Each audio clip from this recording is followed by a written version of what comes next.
Hello again. So before we start, I just want to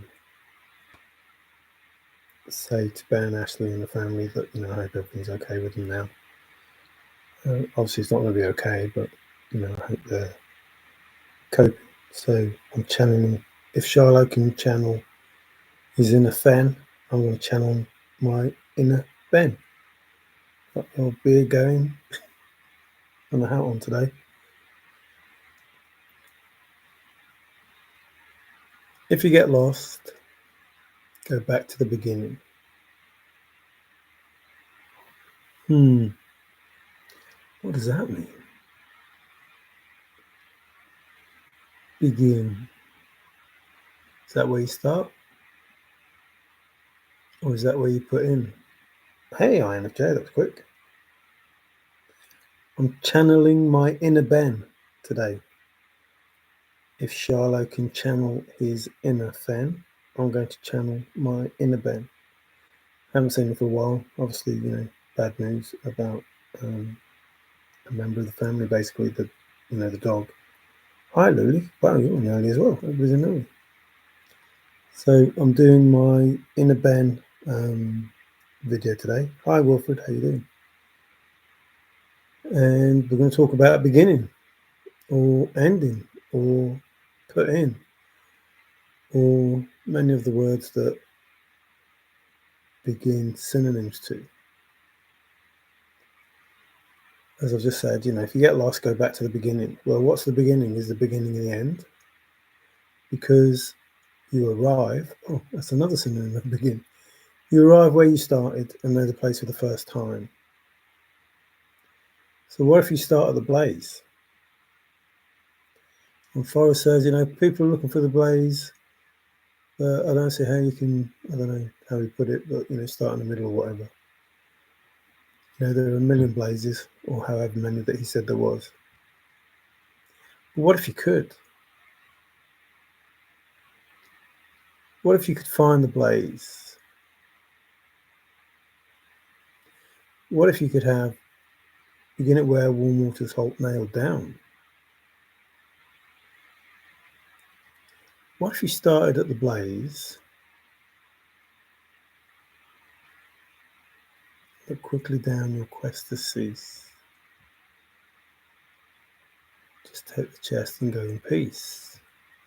So you start the blaze, but tarry scant with marvel gaze. Just heavy loads and water high. There'll be no paddle up your creek. The end is ever drawing nigh.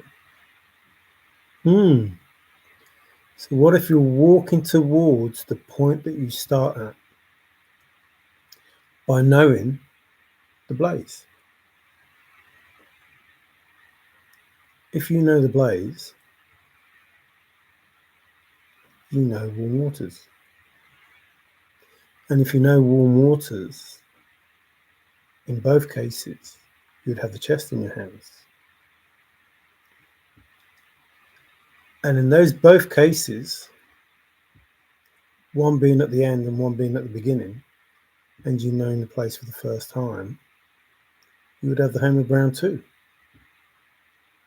Not like the sequel, the Homeward Bound, just like Home Alone 2, the Homeward Bound as well. So you start at the blaze and finish at warm water's hole. Or you start at warm water's hole and finish at the blaze. But there was only ever going to be one spot. I wish I'd thought of that. I wish I knew. I wish I'd have thought of that. If you've been wise and found the blaze, you can begin it where warm water's halt. How easy is that? How does that work? You see the blaze, and then you know that's the warm waters that you're looking for.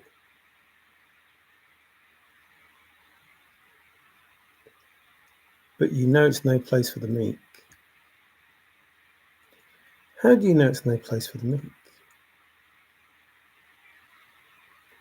I'd say it's because it's in a place that people would not normally go. Wouldn't you?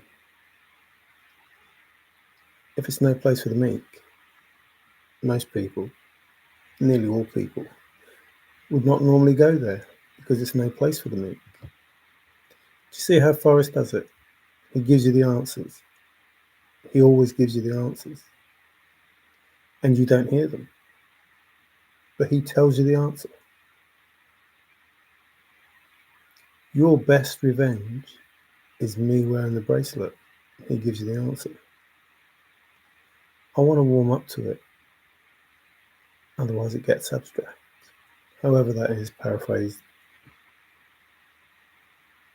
It's in a safe place.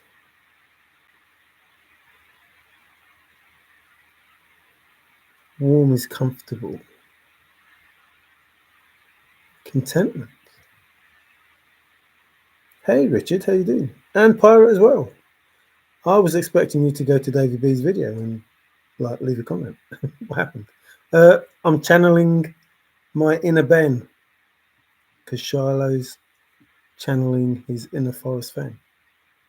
So hence the hat and the, well, pathetic little effort.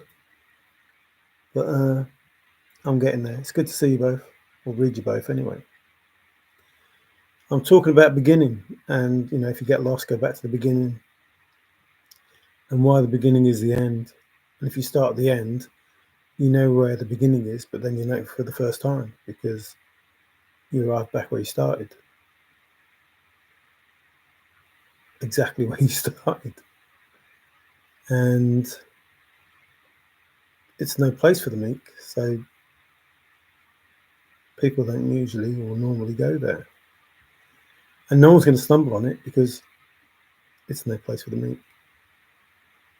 And yet, people give out their souls with not a single thought about what Forrest said and, troll adamantly that their soul is correct. And it's, I stress my words and make out I'm frustrated, and I don't make out I'm mad because, me being mad is a lot different than me being frustrated, but I don't know. It makes me laugh because there is a simple answer to this thrill of the chase that Major Forrest Fenn gave us in regards to a chest. And, even though I wish I thought of that, he could have been talking to the finder, because the finder would have gone through all of them words and it only had to look up, 4 at the most to know what the answer is. So, the metal and resolve could have been reduced substantially to a 3-day at the most, probably not even that, probably 2 days of studying and analysing the words in the poem.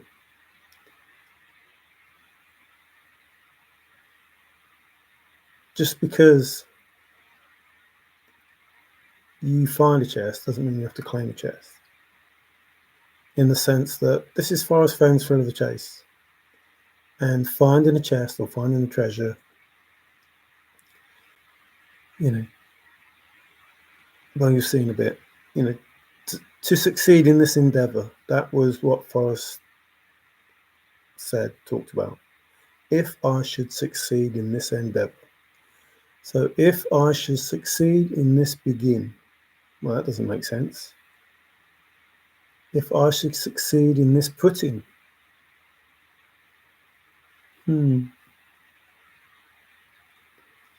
If words don't mean what you think they do, what do they mean? And yet, I don't see anybody. I don't see anybody. When I say anybody, I mean these people that have a soul that can't possibly be. There is no way in any universe, any alternate reality, any multiverse, anything, if we have the same rules from Forrest Fenn, no. And hence the reason why Forrest says, don't tell me you found a chest. He knows he didn't find it, and he doesn't even need to. He knows nobody found it. He knows they haven't found it. He doesn't need cameras. What video? I'll have to look. 4 words video. It did yesterday or the day before. You people have strange times. For us, we are in the 26th, and you're still on the 25th. So his was probably on the 24th, maybe. Hi, hello, aloha to the room. Pip, pip, toodle, yes, pip, pip, and all that bluster. What-o? I say, old chap. Rather good, Mr. Zizzo. Mr. Woody, hello, man. It makes more sense than anything Jack can tell us. Yeah, so those 4 words that David B was talking about pretty much started with, if you don't have begin at where warm water's halt, you have nothing. So Forrest is basically saying, if you don't have begin at where warm water's halt for your soul,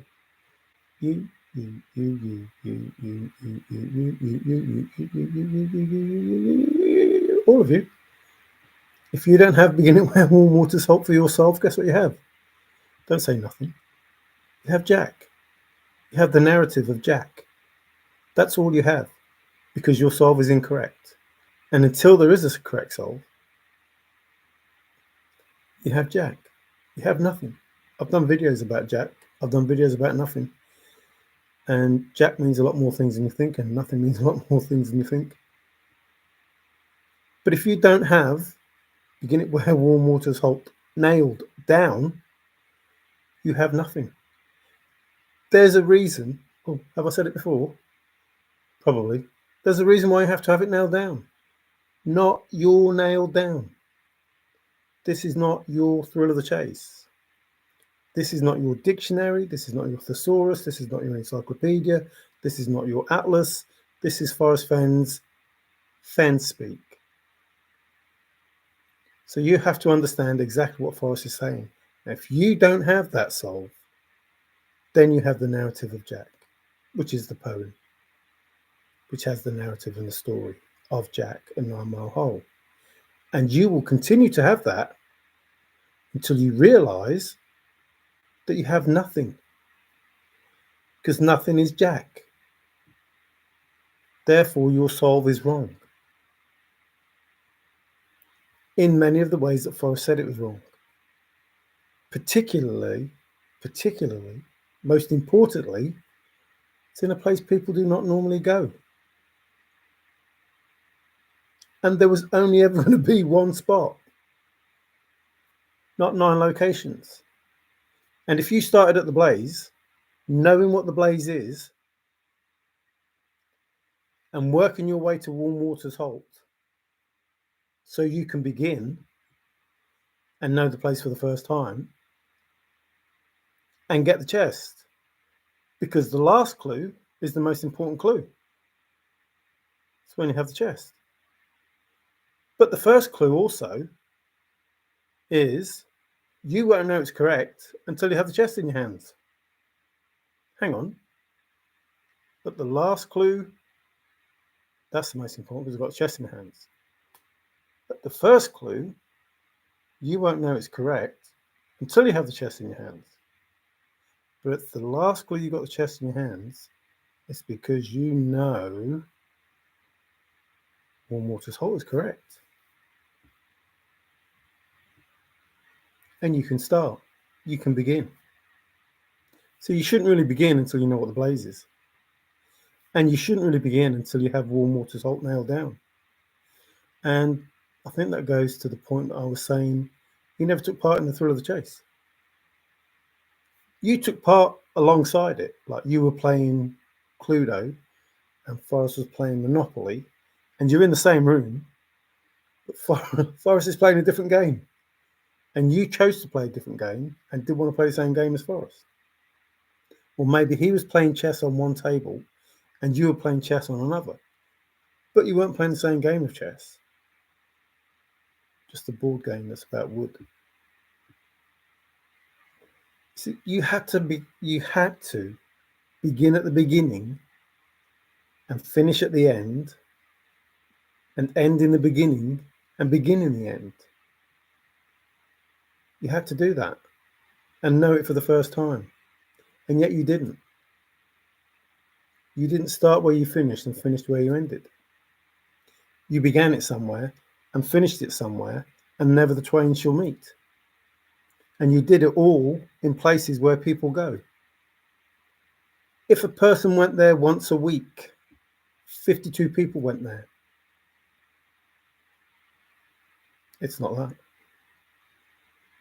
It's not there. And by there, I mean follow it precisely to a precise spot. I don't mean in the general area. You see, somebody told us about the souls definitely try the wheel. What? No. It actually says try the law wheel. And if you'd have done that, which is basically a circle into quarters and 4 states, and then hearing what Forrest said, it's in a place where people would not normally go, that reduces your search area significantly. There are not too many places where people would not normally go in those search areas. But there are a lot of places that people do go in those search areas.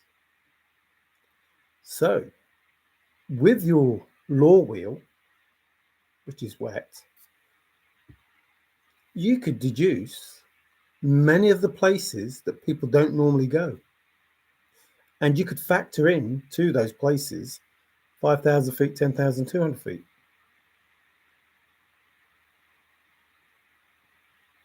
You could factor in the chest is wet. You could factor in a lot of things. And that would reduce it even further to maybe a state.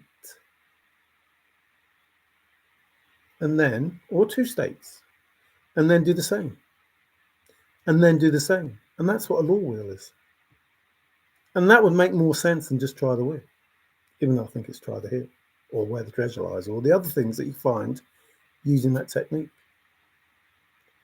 But in all of it, the simplicity of it is, if you have it nailed down, there's no question.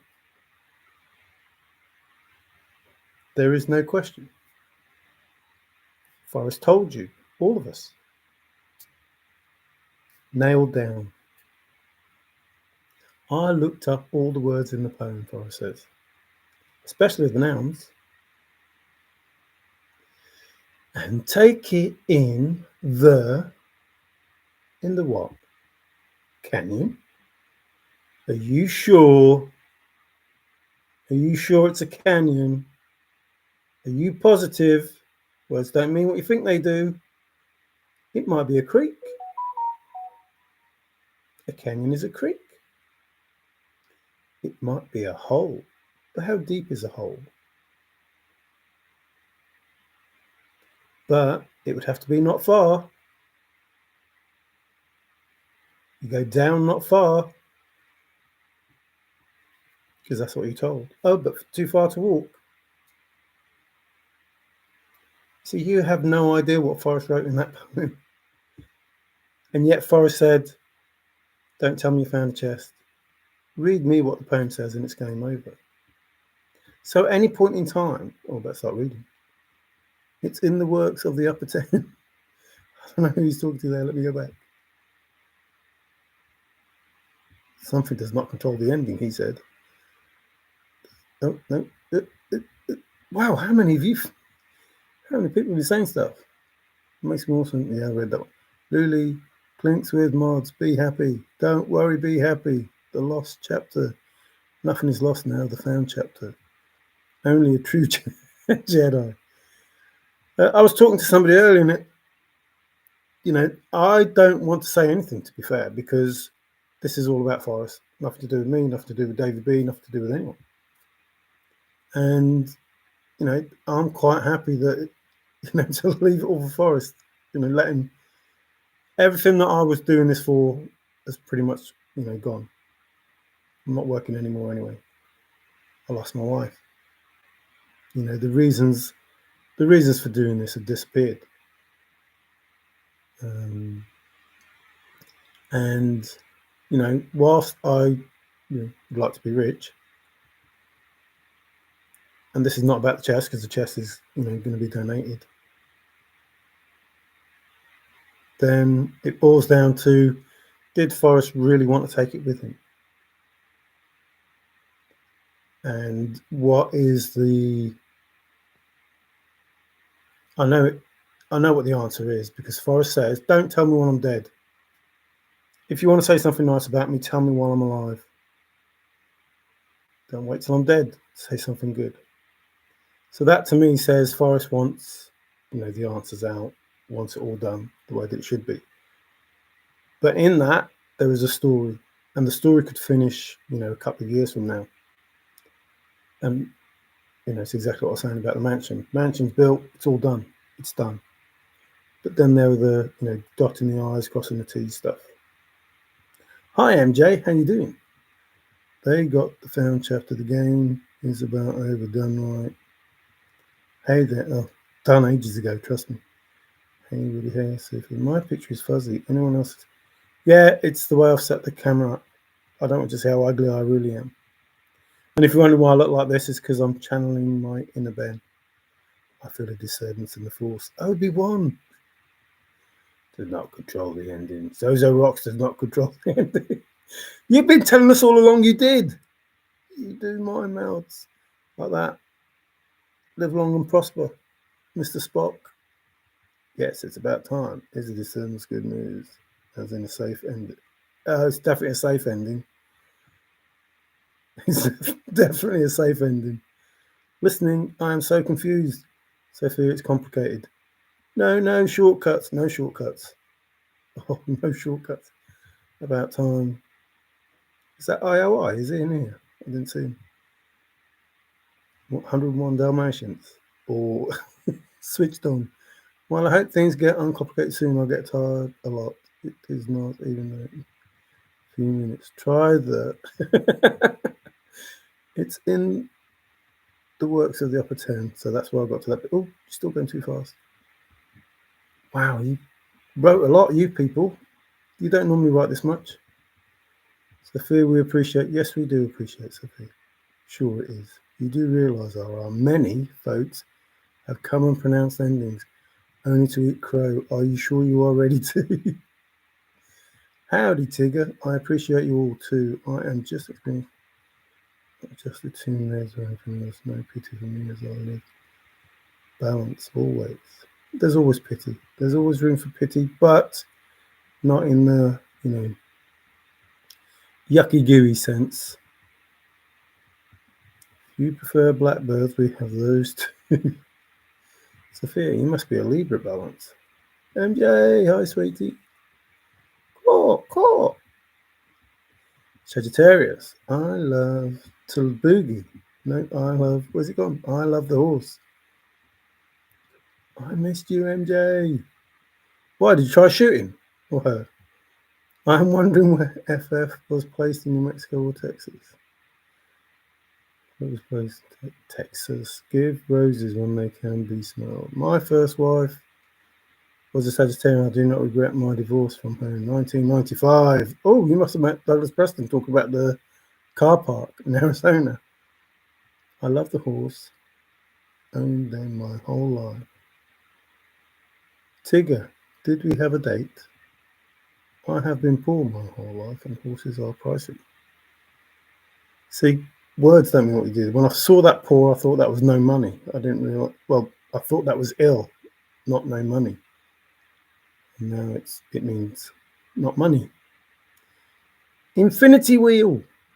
Jeff, I agree. Smiles. We should have laughed out loud. I agree too. Flowers when they are appreciated.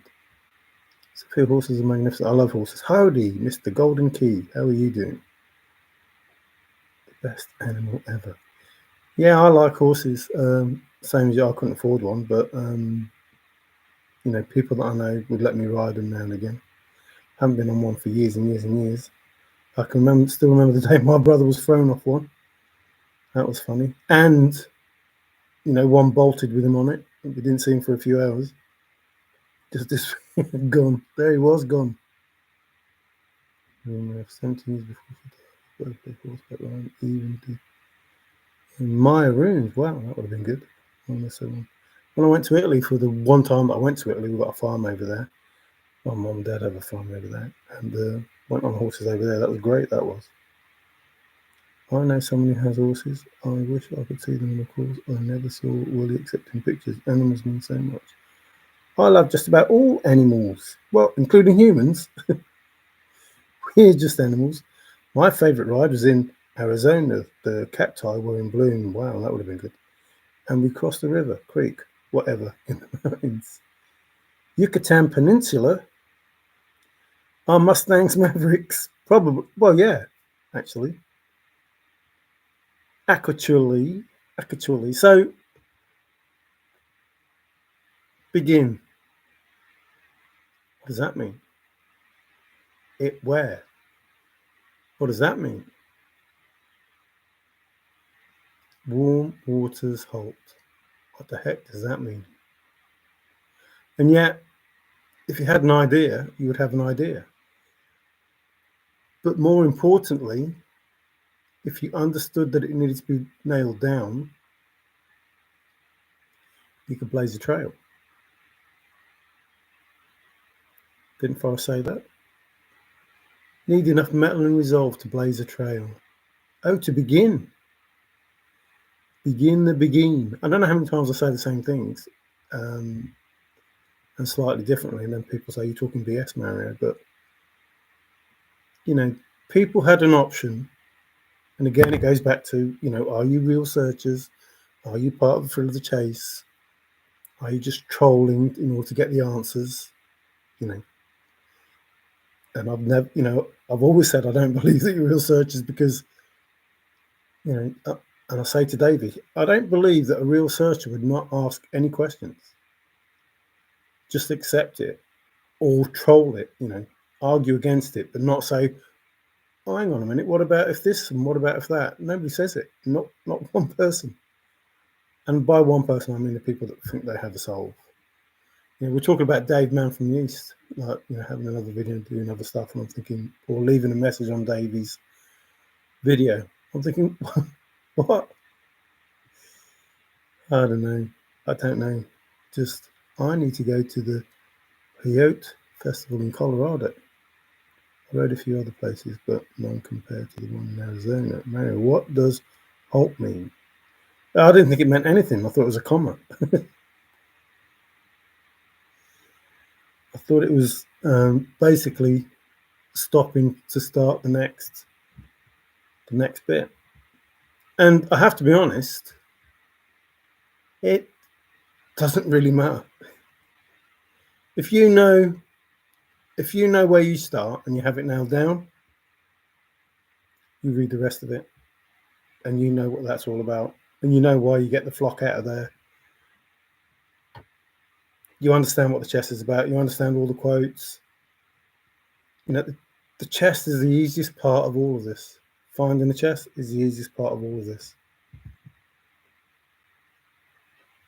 And it would have been a lot easier if I'd have just realised. Oh man, I started with the first word as and started looking at all the others. And then I got so far in the first stanza and I thought, well, maybe I need to look up blaze, maybe I need to look up brown, maybe I need to look up, gold, maybe I need to look up all of these things. So I went from where I was in the poem, missed the important bit, went further down because Forrest made that statement, I don't think that you can start by looking for the blaze and find the treasure or chest or whatever the statement is. And I looked up all these other words that were in the poem. I was looking up all of the words that were in the poem. And some of them were repeated, so that was good. Like the word and the word I, and the word, what was the other one? I and it. So that was good. Not so many, but still thousands and thousands and thousands of words. And then when there's only 4 words that, you really need to look for, It's like, why not I think of that? Why don't I just do that? And with the information nailed down, why don't I just use that? And they become obvious. Forrest says, something must be obvious to you by now. And it's like, yeah, the word obvious. The word obvious is obvious to me, but how does that help? How does the word obvious help?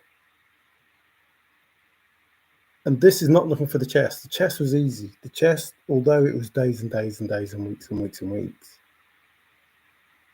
it wasn't about the chest. So you start doing different things. Like, what is this about then? What if it's not about a chest? And it's not about a chest because Forrest says, and this is what I don't understand about people who claim they're solvers. They never say nothing about Forrest. They just, this is my solve and this is what I did. It has nothing to do with Forrest. But Forrest says when it gets to 10 million, I'm going to get it back. It's like, well, it's not about the chest then, because that chest is never getting to 10 million while Forrest, and not being horrible to Forrest, but while Forrest is alive, that chest is not going to make 10 million. It's not going to make 10 million when I'm alive. It's not going to make 10 million when my kids are still alive. So what the heck are you talking about?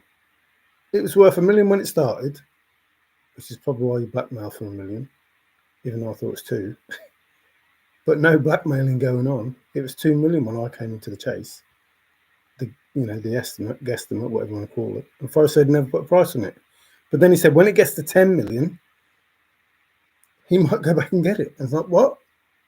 How is that chest getting to 10 million? That chest ain't getting to 10 million. No way. So what are you talking about? And that goes along with, does anybody know about my secret treasure? And nobody says anything. Mario will make it inroad at least one song. I don't know what that means. 9, all of them, 9. Oh, 9! Hello, 9. 30 crows in a field and 28 chickens. How many didn't? My vacation. My brother used to own a pizzeria in South Carolina called Pizza Junction and made the tastiest barbecue chicken pizza ever. So good. All of them. Hi, Bill. How you doing? 10, 28 chickens. 10 made it. 28 chickens.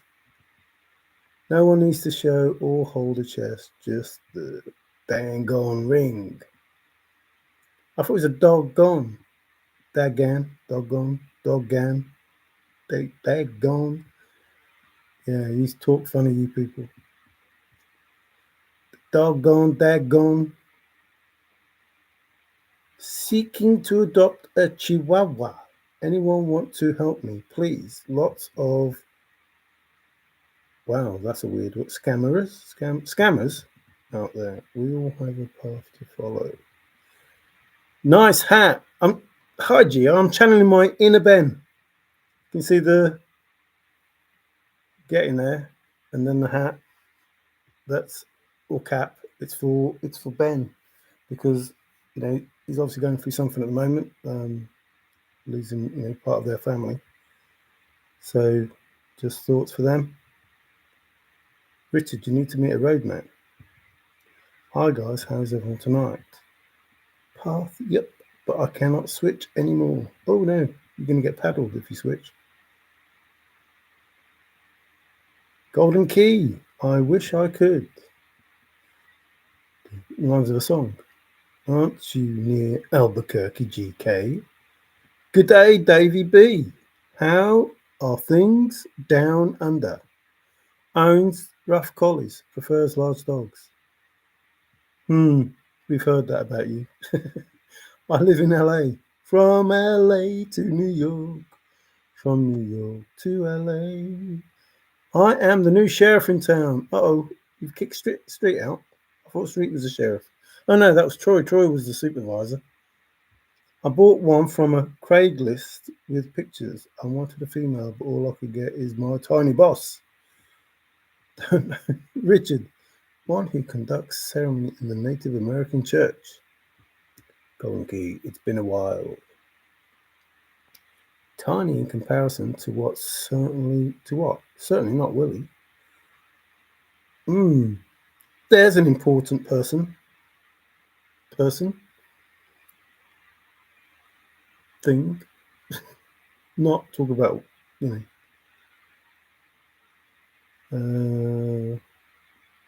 yes, I can't expand on that. I found one in Fort Worth, but it seemed kind of flaky. Must have been an arrowhead then, because they're flaky. I've been napping. Going live on Treasure Seekers in 30 minutes. Well, I'm going to stop then in 25 minutes. If Mr. Greg's going live, Jeff, I would love to quarter Cherokee. Isn't K-Pro Cherokee? And Ashley is can't remember.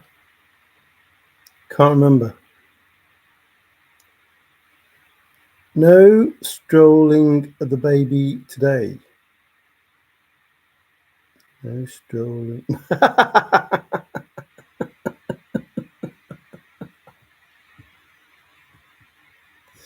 Why not? The baby's got his cap on. Rock out with your out. Doesn't he usually have 30 minutes?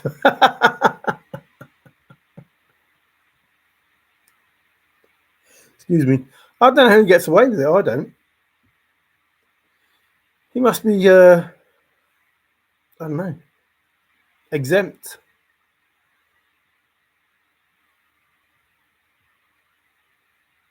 Richard, you will if you are open. Our head's napped, not flaky. Yeah, but they have one side flaked and the other side, they either have a single flake side or a double flake side arrowhead, don't they? It's all frequencies. I'm trying to get him to shorten it. What, his ads? Yeah, just getting prepared. While all that's going on, he's doing his stuff. In UK,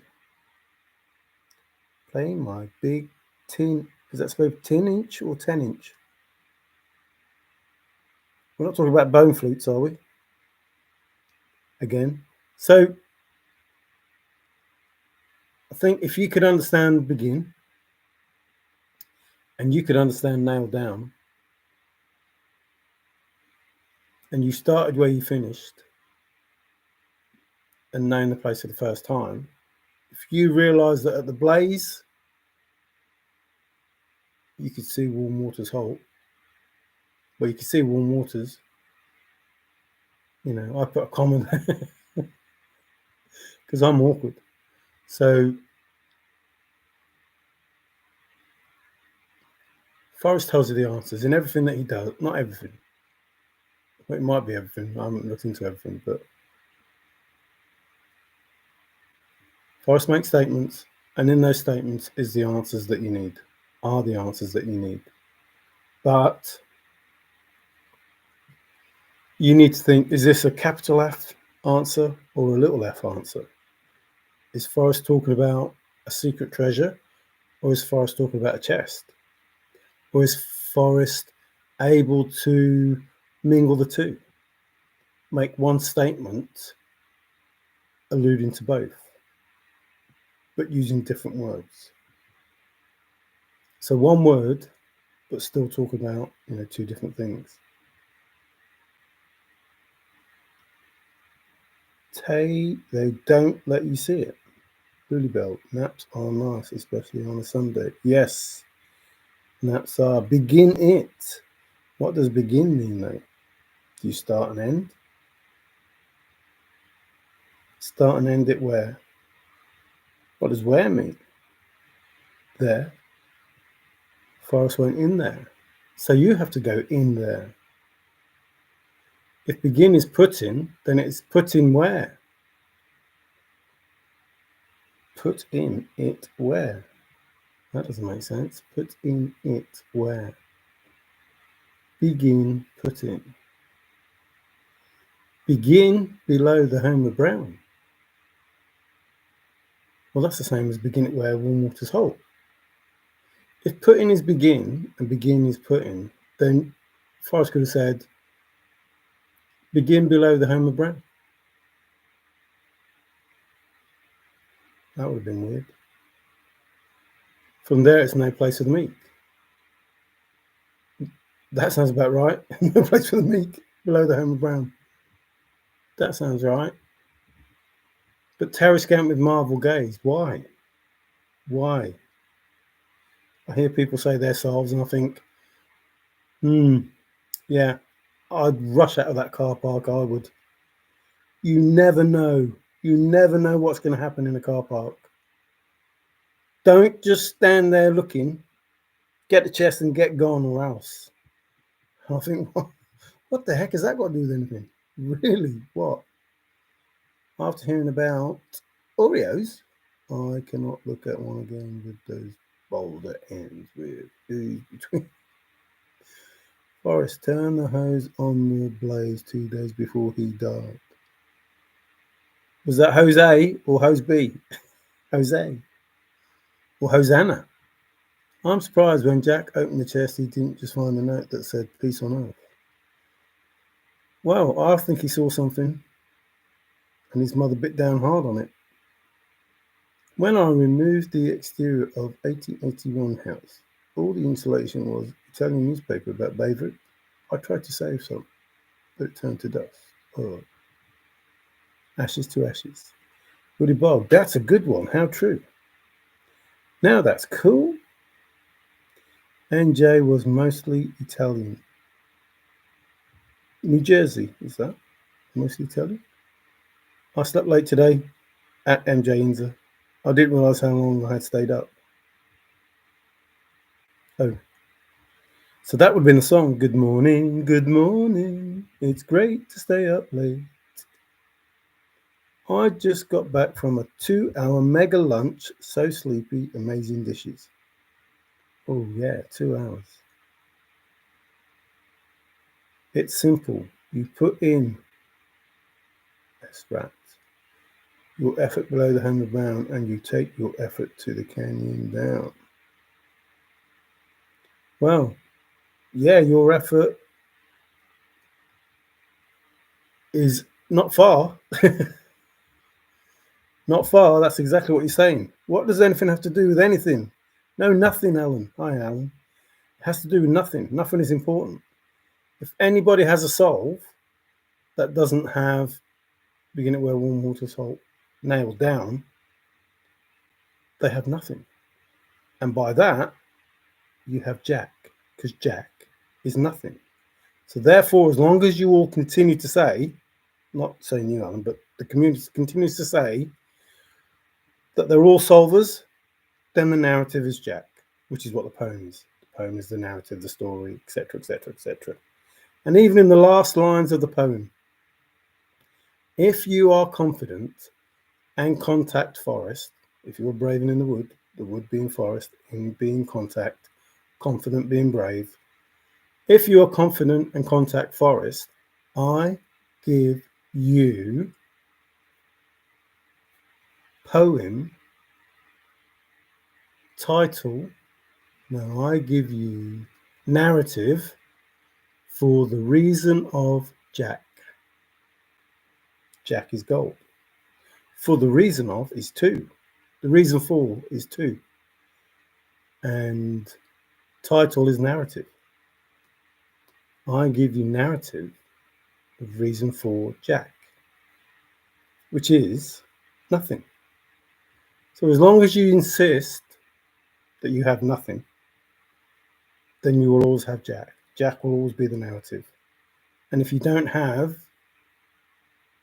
beginning where warm water's hot nailed down, that's your narrative. That's what you have. Your solve is incorrect. You don't know what the answers are, so you have the narrative of Jack. And that's what Forrest gave you. But he warned you of that. He said if you don't have it nailed down, you would have Jack, or you'd have nothing. And nothing is Jack. Some people add a shh on the end of that, but it's just Jack. And Jack is not. So Jack is real. The story is real. The treasure is real. The story is real. Forrest wrote the story. It's not a story that's just been made up out of nowhere. Forrest wrote the story in the poem. It's the narrative that we're following in the thrill of the chase. That's the narrative. And as long as you don't have begin it where warm waters halt, if you don't have that nailed down, you will always have that narrative. There is no solver apart from Jack. You haven't got it nailed down, so you have Jack. As long as it continues that there's 50 million solvers and not a correct solve, then the narrative will always be Jack.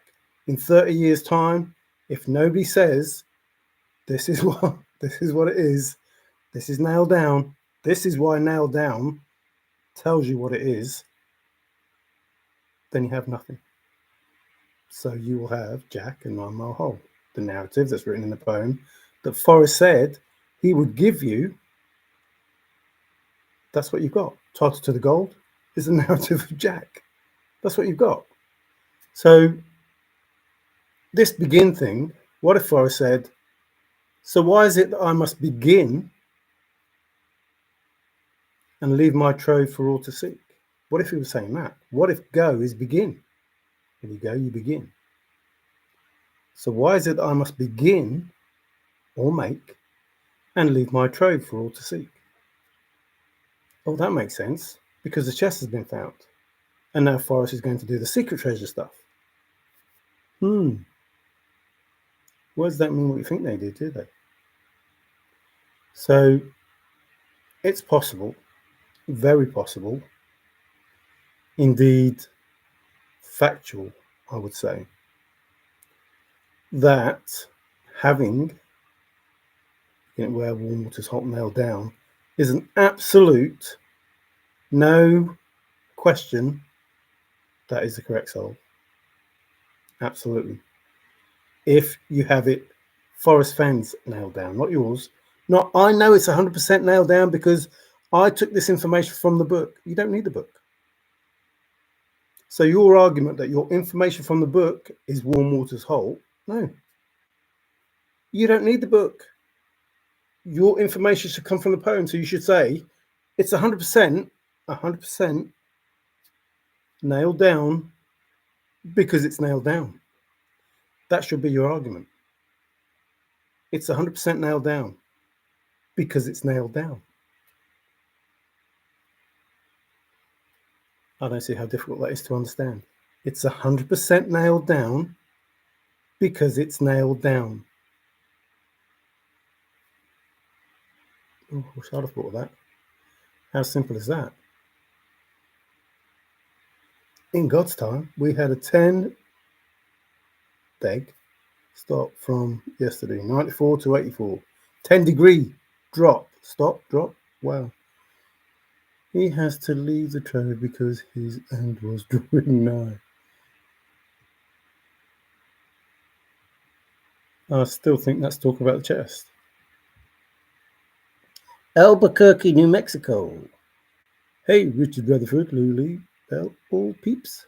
Zozo makes a big difference. Zozo makes a big difference too. Well, Fort Summer is still hot. Oh, just see if Billy the Kid is there still. Oh, Zozo. Uh-oh. Message deleted by Richard Rutherford. No, I'm not going to view it. Zozo, you're saying too much.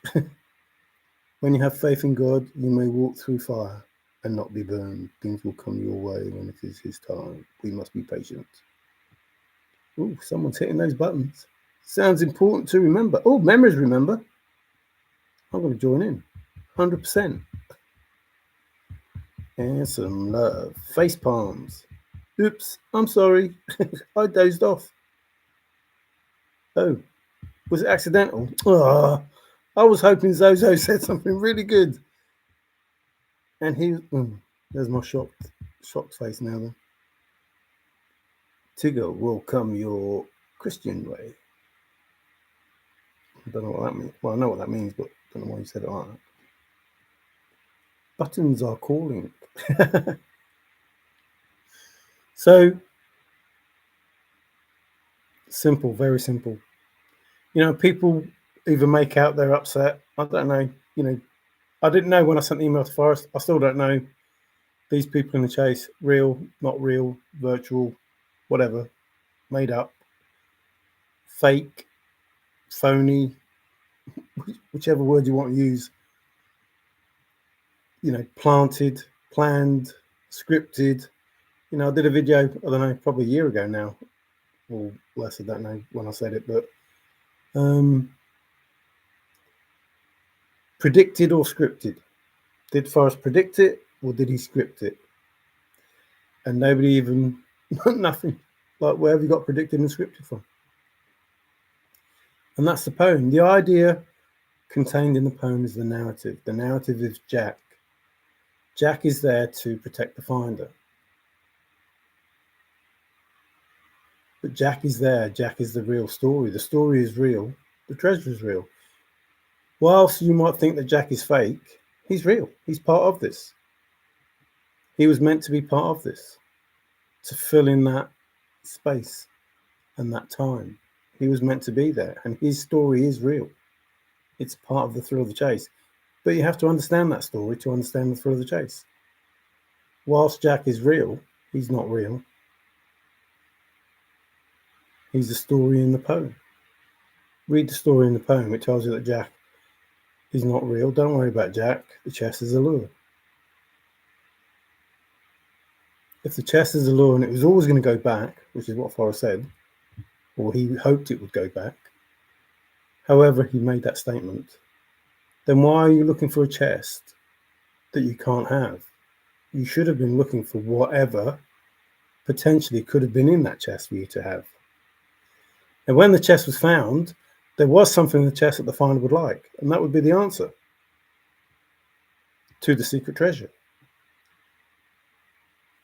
Because you don't want to go all the way to the United States of America, in a place where people would normally go, to see if your answer is correct. So it would be easier if somebody opened the chest and said, have a look inside there and see if your answer's in there. And that's the thing that the finder would like. Now, all these people that say they found the chest, it's like, so what's inside that the finder would like? Oh, I don't know. They never showed us. Yes, they did. Yes, they did. They showed you the answer. So the finder goes, ooh, look at that. There's a twig and a rusty scissors and other stuff. Woody Bar. Beale, man. Is that the Beale cipher? Well, find it. The 2 Google Maps data points. Well, don't know what all that was talking about. Woody, really? Let's find it. Is it raining men? No, is it raining there? It was raining here. Q's Cakes, Comfort Eagle, and hold up and waves a bunch of shiny keychains. But yeah, the mosquitoes are terrible right now. Is that the same ones that Forrest said, like, and then 15 of his relatives came? Ride, Captain, ride. James and Woody Bog, yes, find it. The road should be passable. Get into that wagon and guide the horses. They have the spirit to find it all. Why, you sound like Randy. Upon you, mystery ship. Sounds like Farmer wants a wife. Oh, I must have missed something there. Nah, Mandrake wants a woman Drake. Ah. Tigger, yes, they are. And that is terrible. That is terrible. Grand Funk Railroad, I'm your captain. Closer to home for RR. Zozo, that's it. Hi, Richard. So, this has been a good chat. I've got to be honest.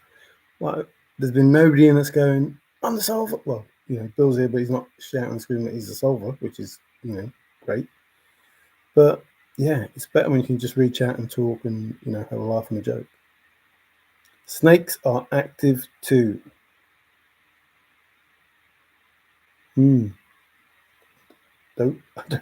Snakes are active too. They're active as well as what? Mandrakes. Tigger, you can give me a ride on the mystery ship. Roll on for the mystery tour. They're coming to take you away. Oh no. There's something happening here. What it is ain't exactly clear. So, if we're going to start the blaze,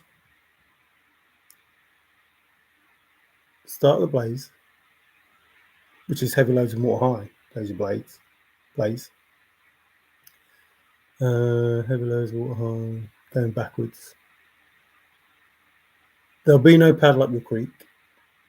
The end is ever drawing nigh.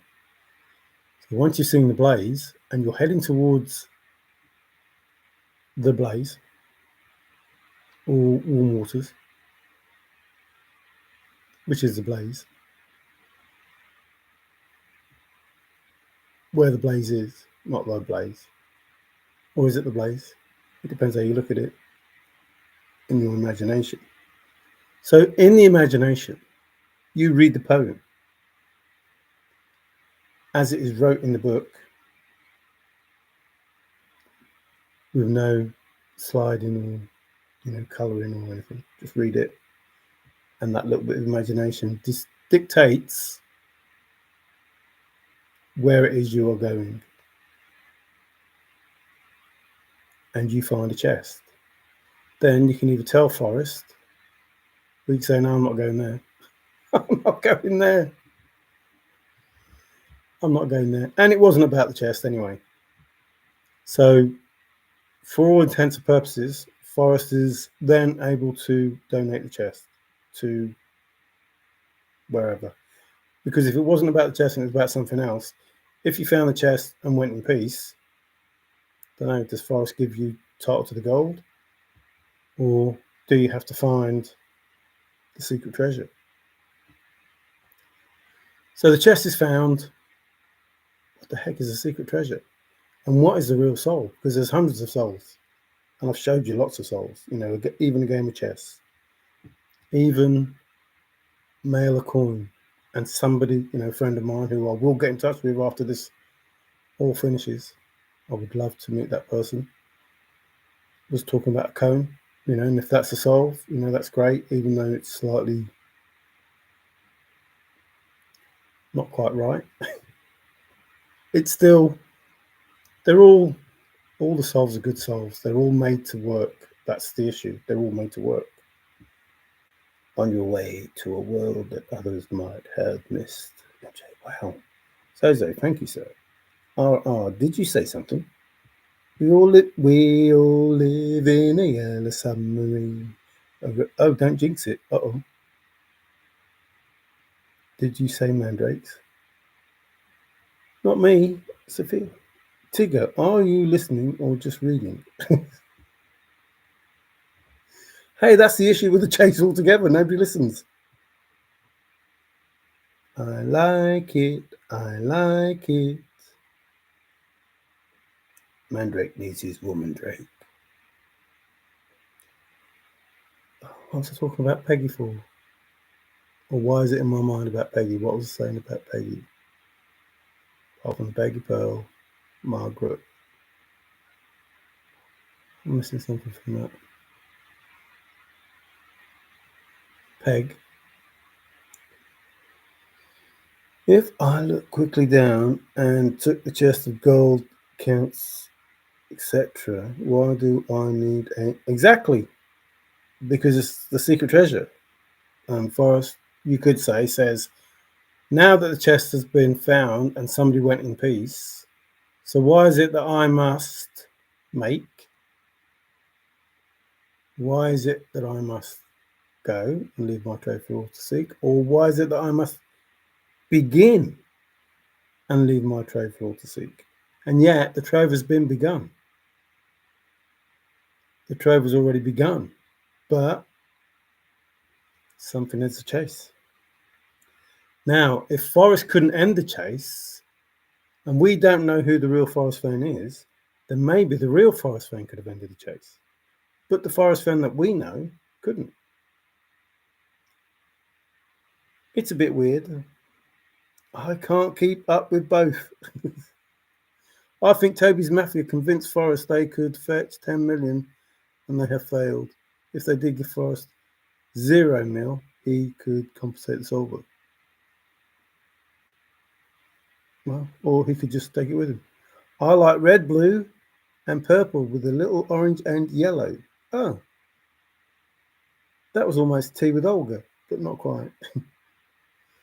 One needs title or the gold will just not be there.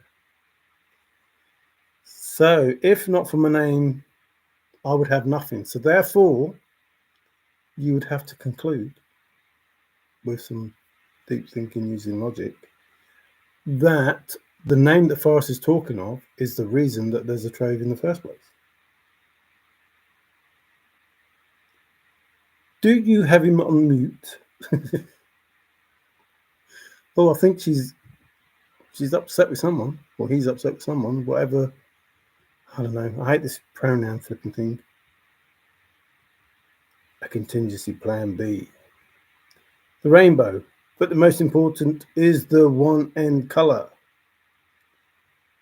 Just a guy, in my opinion, entitled to an irrevocable trust, meaning the primary beneficiary of managing. Yes. And that's another thing, why that word? That means something totally different to dead or alive. So, why that word in this? No, she's talking about me now. No, he drones on. Forrest cast a spell on Cynthia. Cynthia. Stop saying Cynthia. Once out of his hands, it is an irrevocable trust, perhaps, unless there is a felt tip pen. Well, he did say it was out of his hands once it was found, because Caper asked the question, which all seems scripted. What is the one thing that all searchers are missing? What? Where did that question come from? It's important to the story. And then we have all these souls that have no story. But then what does story mean? The narrative. It's important to the narrative, but I'm leaving that to the finder. Well, the narrative is the finder. It's Jack. So Jack is the narrative, which is the finder. Cindy.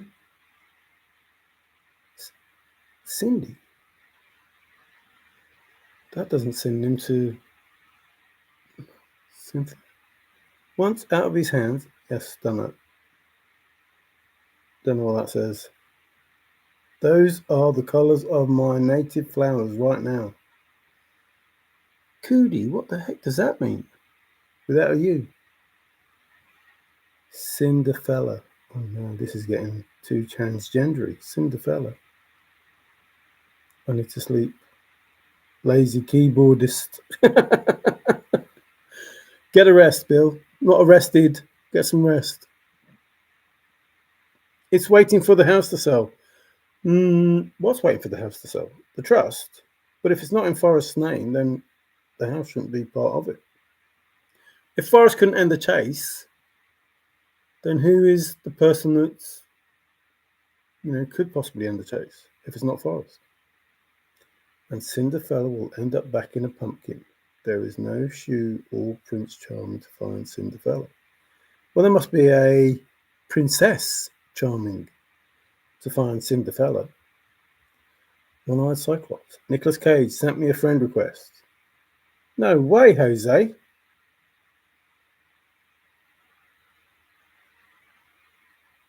You better stay away from fakes, Bill. Yeah. Yeah, but that's what that's what the chase has been about. I told Nick he had to answer some questions a treasure hunter like him would know. Yeah.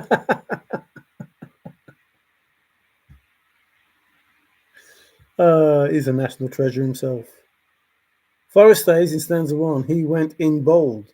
In the last stanza, he says the find has to be brave. Bold equals brave. Yes, it does. There are so many instances like... Yes, there are. Absolutely, just a guy. There are so many instances like that. And begin is one of them, probably. Begin is bold, if I remember correctly. Bold, it, where all waters halt. It's definitely putting. It's definitely go. It's definitely blaze. Blaze it where warm waters halt. Well, you have to blaze a trail, Forrest said. Metal and resolve to blaze a trail. What does blaze a trail mean? Does it mean begin? I turned down Sandra Bullock last month. She was shopping for a new lover. Not an automatic lover. That's another song. I like that song. It must be nice to be a Hollywood treasure hunter. I don't know. Nowadays, I don't think so. I don't know. I don't know. Hollywood is crazy nowadays. Just, I don't get the world now. I don't get it. The minority want to persecute the majority, and that's just crazy. Absolutely crazy. And they're allowed to do it. It's like they're acting like anybody who has rational mind is out to kill them. Just or to make them not be who they are, who they want to be. It's like no, the world isn't like that. You be who you want. Well, some countries you can't, but most. Ride, Captain, ride, before I do not have 2 hairs left. Well, what little is there is going bye-bye. That's because your brain's pushing it out. National treasure. Tigger, national treasure. Faxi book full of fake celebrities. It should be fake book then, not faxi book or Facebook. Fake book full of fake celebrities. So, Mario, do you know how FF will change things? Yes, I do. He's already changing things. It's already happening.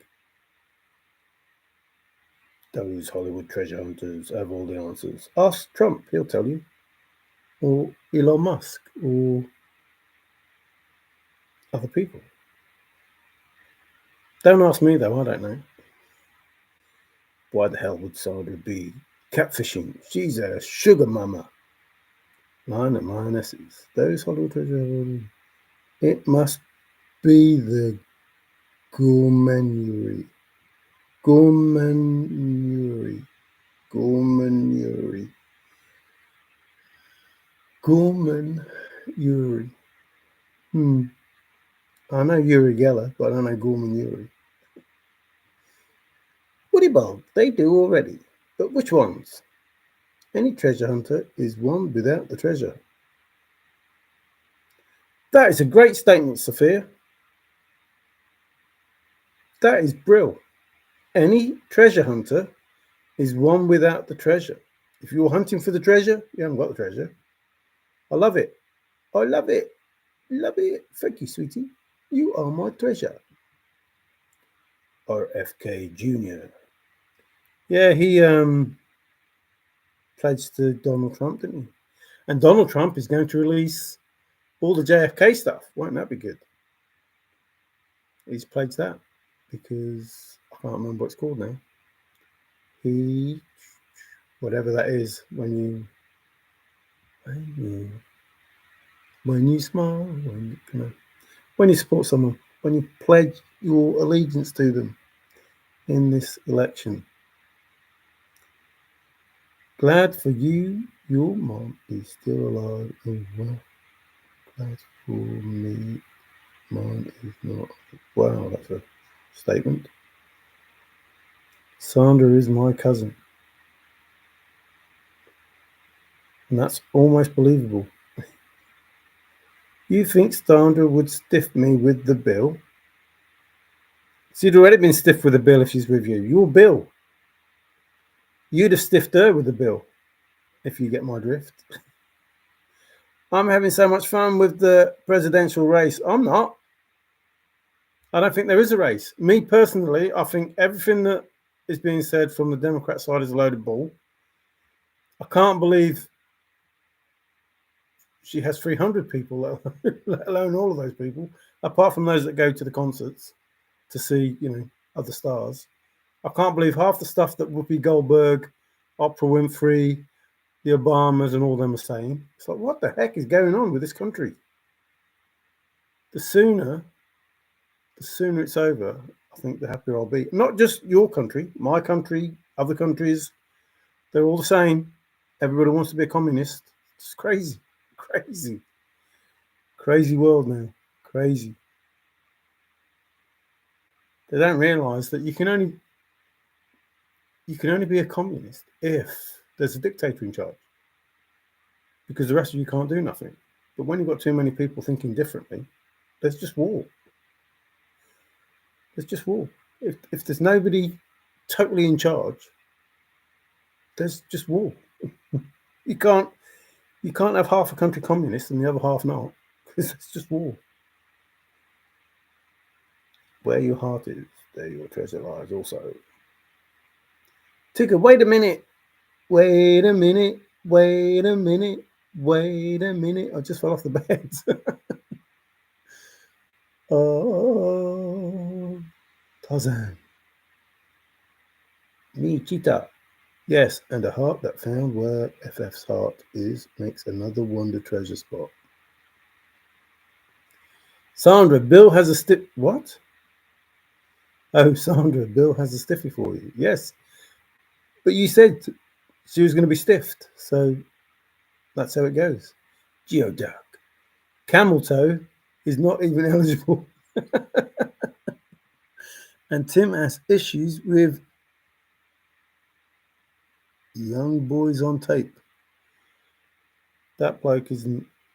He's a few short. Well, they all are. You know, even Biden, he's a few short. I don't know. I have no. Bit like the chase. It's like I see the reality. I know what's real. I know what's fake, and I think, how can these people not see what's fake? The only people that really, really, truly, truly support her are the transgender people. And they make out like Trump is going to kill them and not let them be who they want to be. It's like, what the heck? Where have you got that from? Stop saying that you're all voting for Kamala, whatever her name is. Oh, somebody says, you're disrespecting her by calling her name wrong. No, nobody knows how to say her name, because she doesn't come up and just say, this is how you say my name. You tell us how she wants her name said, but we don't know how she wants her name said. Kamala.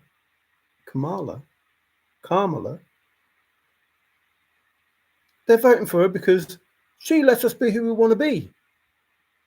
What, you weren't who you wanted to be before?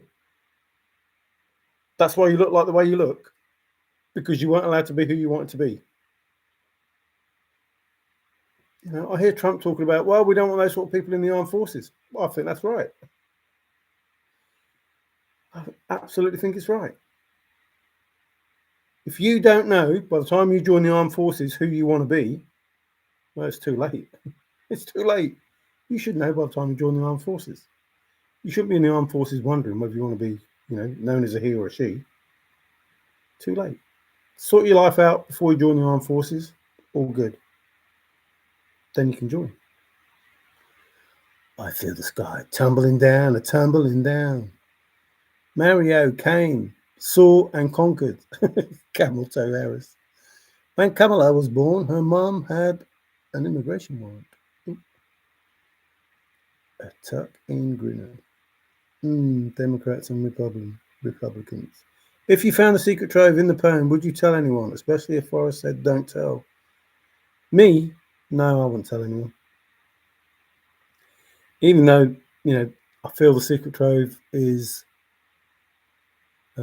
if he says, so why is it that I must make and leave my trove for all to seek? I do believe he's made the trove, but I do believe there's other things that he wanted to do as well, which is why I say the mansion is built, but there are other things that, you know, Forrest could want to do. Issued a week before she was born. You know, even that, it's like people don't like Donald Trump, you know, and I'm starting to sound like him in some ways, and, you know, I think that's bad because I don't like some of the things that he does, but I understand them. If people are not listening, there are some things that you have to do in order to protect them from themselves. He is not saying nothing that isn't true. He's not saying anything that isn't true. He is not saying anything that isn't true. He's telling you the truth. And in some cases, it hurts. And in some cases, he insults with the truth these people. And because the people that follow him don't want to believe it. They hate Trump. And it's like, but he's telling the truth. Joe Biden was let off everything. He was guilty as anything. He was let off everything because he was not able to stand trial. Medically, he was unfit to go through that. But he's fit enough to run the country. That is the most absurd bull that I've ever heard. They don't convict him because he's not medically fit enough to be convicted. So go off and run the country now, mate. What? No, that shouldn't happen. It shouldn't happen. No, we're not going to convict you because you're not medically able to be judged and sentenced. But don't leave here and go back to the White House. Seek the nearest sanitarium or the nearest hospital or the however you want to call it over there. I don't know how you call it over there, but just not an old people's home. He needs help. He needs help. I can't believe that his wife would stand and watch him fall over again and again and again. I mean, he's not young. How he hasn't broke a hip or a leg or something. I'm not being nasty. I'm just saying the truth.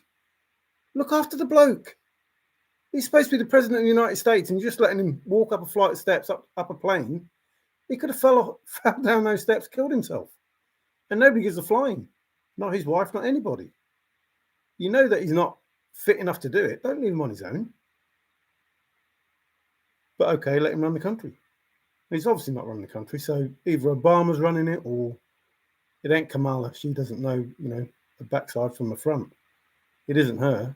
Maybe Pelosi, those people, but no. Anyway, but we're not off that. Queen Anne, Forrest also stated, it's the story the foreigner gets to tell. But, the story is being told. Jack, so far, Jack's the story. Jack is the story. That's the story. Everything else is just, about Forrest. That's it. The earth moves under my feet. I feel the sky tumbling down, tumbling down. Sounds like as above is below. Bye now. Oh, see you later, Sophia. Take care. Now, this next thing doesn't affect anything, I think. But Kamala's suspended deportation order that expired 5 days before Kamala was born. Joe has left the building. He left ages ago. Have a good night. Yes. XCOM and TrueSocial.com. Catch all later or another night. Yeah, take care. Always good to have you. Oh, Mario, only in my dreams. I don't know what I said for that.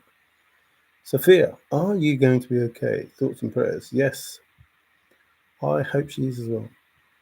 Tig, on the street where you live. I have often walked down this street before. But then Star came in and he said, jag off, Jack. Like I say, Jack will only go when people realise that there's a reason that he's there.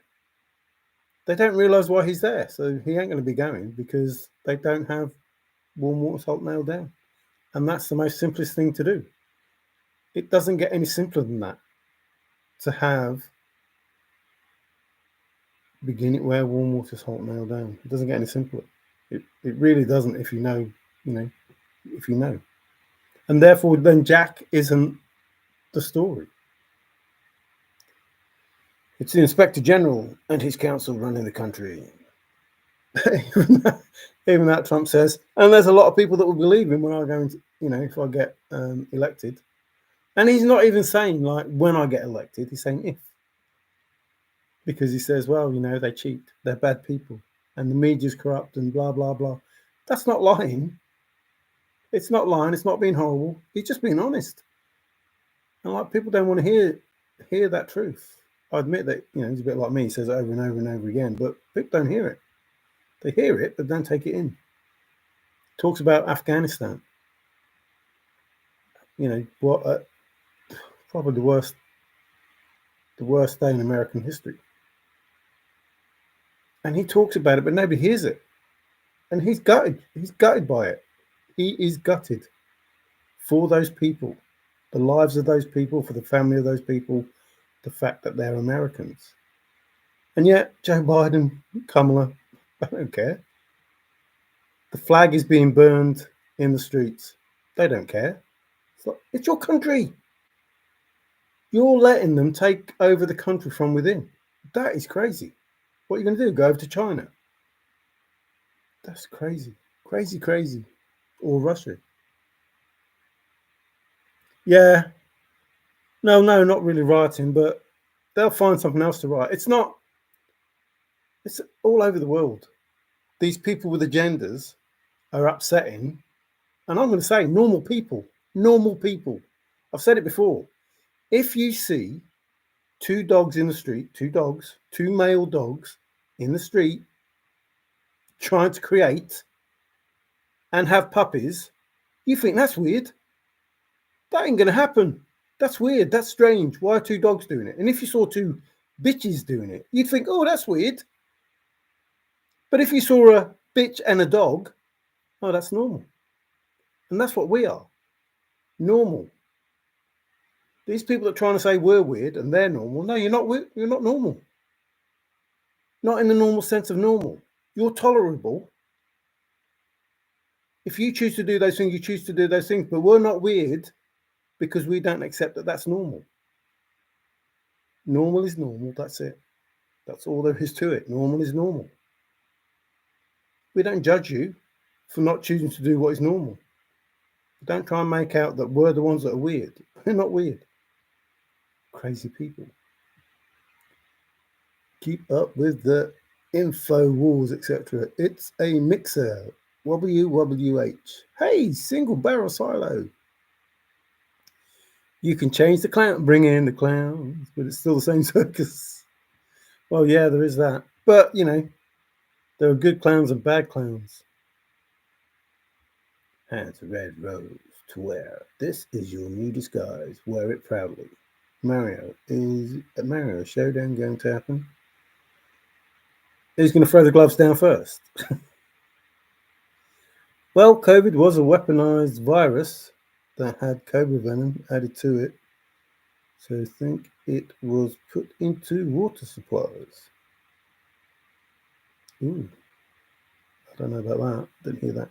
Clown collectors. I used to be. Now I'm alone. Oh, are you alone in there? See it every day here. Jack on Jill. He's a one bitch dog. QZLO's showdown for MJ Inza. Yeah, there was always talk that there was going to be two souls, and you'd have to choose which is which. There's talk of two videos, one for the community, one for the public. And I've always said that's impossible. If you showed a video to the community, do you not think that would be public? It would take long before it was public. So why two videos? And then they talk about, oh, we read the transcript and it was this, that, and this important word and what? So, I used to be a double barrel. Didn't need the second shot. Oh, that takes me to the flipping attempted assassination, but still murder. It's like, keep saying it's an attempted assassination. It was murder. Somebody was killed. 2 people killed, I think. It was actually a murder. It's not more important because it was Donald Trump. Yep, he's, going to be possibly president. But it's actually a murder. It finished as a murder. It didn't finish as an attempted assassination. Nobody got hurt. Well, nobody got killed. It was murder. Somebody was murdered. Cold blood. Murder. Families have to live with that. People have to live with that. It was murder. He didn't just try to assassinate Donald Trump. He killed people. You need 2 shots for 2-day pigeons. Oh, Clay. Yes, rest in peace, Corey Compatore. But didn't somebody else die? Didn't one of those people that was critically injured die as well?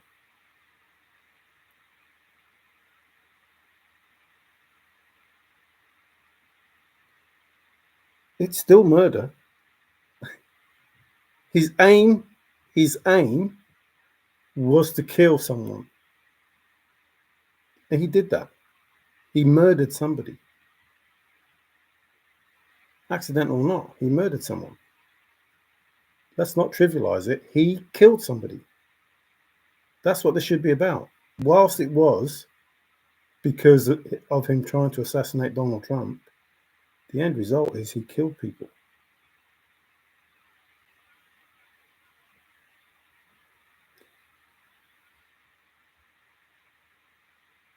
Yeah, so he tried to protect his family and died because he tried to protect his family. But somebody else, 2 other people were shot. I hear that one of those people died, so there's 2 people dead. That's what I hear. Could be wrong. But, man, it should never have happened. It's just, it needs to be sorted because nobody should have died. Nobody should have got hurt. Nobody should have died. There is a miscarriage of justice here that is just so whacked. It's unreal. The FBI and the Secret Service can't give answers. They can give you answers when somebody goes into school and starts shooting people and they find the person, it's all done and dusted. But what could potentially be a inside job, weaponized, and they can't get answers. Well, can't tell you that timeline because, it's an ongoing investigation. What? Still, a month later, it's an ongoing investigation and you still got those people that were involved in it still working in the investigation. Ooh, that's not, risky, is it? They're not going to lose any evidence or anything, are they? They're not going to all get together and collaborate, are they? It's like, what are you doing? In any other workplace, if somebody does something that, absolute categorical failure, critical failure, they would be suspended. And an investigation would be pending, and they would wait until it was done. And they wouldn't have any communication with people while it was being done. And now, nobody, apart from the lady in charge, Cheetle, and she gave up her job, she wasn't fired, nobody was suspended or anything. It's like, are you kidding me? People died. And you think that's okay, and you still let them work because they failed so badly, and you don't think that they're going to talk to each other and say, well, we need to say this, and we need to say this, and we need to do this, and we need to do this, and let's just get rid of this evidence. What? I don't get it. I don't get it. My son knows his daughter Ashley. He saved her life. Oh. That just makes you think Cross lost his head. Crooks lost his head over it. Bill, there's a crazy money trail with all the crooks. Like BlackRock, they talk about it and it's like, there it is right in front of you. This bloke did an advert for them. What? Well, I don't know about that. Of course you do. Of course you know about it. And the FBI bloke, he's probably the worst crook. I don't know him and I'm probably, judging him harshly, but no, I'm sorry, no. That evidence that you're talking about, or just coincidentally, it doesn't fit a profile, but it takes into account that we can't just say he was looking at Trump. We can't just say he was looking at presidents. We have to just it's random. He could have chose anybody. Get lost. Oh, he looked up Oswald. How far Oswald was away from JFK. What? If you're going to kill someone, you aren't bothered what happened however many years ago and how far away you are. It's a totally different rifle with totally different abilities. It's irrelevant to what he's going to do with an AR-15 and what Oswald had 60 odd years ago, or whatever it was. Shut up. You're just trying to plant evidence. It's crazy. Crook's mother is legally blind. No human life is worth more than another. Nope. Watch the water, stewpeters.com. Too many chiefs, not enough Indians. Well, I don't think there are any chiefs. That's the issue. Like, I'm not just saying your country, my country as well. There are no chiefs. Nobody is running it. It's like the asylum. The asylum is open and there's nobody in charge. Anywhere in the world, it doesn't seem like any country has got a handle on anything. And I think it's started from the politically correct. We just went too far. You started saying, well, you can't say that, you can't do this, you can't do that, you can't do another. And now it's like, you hurt my feelings. You have to go to jail. What? You called me a she. Oh, you didn't say my name correctly. Oh. What is going on in the world? It's crazy. It's absolutely crazy. All people's rights are being infringed because somebody's feelings are hurt. It's crazy. I don't get it. I don't. If the security is already on the roof, this would not have happened at all. Roof calls. It was roof calls. I agree. So why weren't you? Yeah, they were there, and then they went. It was too hot. Get lost. They were in the room that overlooked the roof, but they went looking for him. What? You've got a view over the area high up so you can see, and then you go down, both of you, not one of you and the other one stays there to keep a look. You both go down on the ground to try and find the person that you could probably see because you took a picture of the person from the roof. Nah, no, not buying it. Not buying it. They were too hot to sit like a cat on a hot tin roof. Yeah, but they're inside, in the air conditioning, with their sniper rifles. And they decided, let's go look for him. Not, pass me through to Secret Service because is it okay if we go looking for him and leave our post while, President-elect or whatever you call it, presidential nominee is on stage? Because really, we should really be, keeping an eye on the asset or whatever you want to call it. We should be keeping an eye on him. But we're going to go down. What do you think? Do you think we should go down and leave our post? Yeah, do it. That's crazy. I am in a perched position where I can see around. And if this bloke turns up, I'll be able to see him before anybody else because I'm not down on the ground in with whatever the crowd or whatever is around there. I'm up above and looking at everything. But I'll leave my perch along with my person here, and we'll both go downstairs and leave all of this area open. They talk about the ladder. He didn't bring a ladder to it. There's no way he brought a ladder to it. And yet, nobody could get on the roof, but he got on the roof without a ladder. And they had to get a ladder to get on the roof. And then somebody had to be lifted up to look on the roof. And Crooks pointed the gun at him and he fell down. What? No, I don't know. If anybody believes that wasn't set up, I don't know. You've got a water tower that overlooks everything and nobody's on the water tower. Years of service in the best protective agency in the world, supposedly. Years of service. And nobody says, you know what? You see that water tower there? Let's put somebody there. More like, no, don't put anybody there because they'll be able to see everything. And we won't have a reason why we didn't shoot this bloke before he shot Donald Trump. We've got a reason now. We didn't see him. He was on a sloped roof that I didn't want to put anybody on because it was too steep.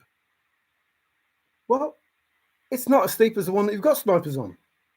That roof is not as steep as the one that you've got snipers on.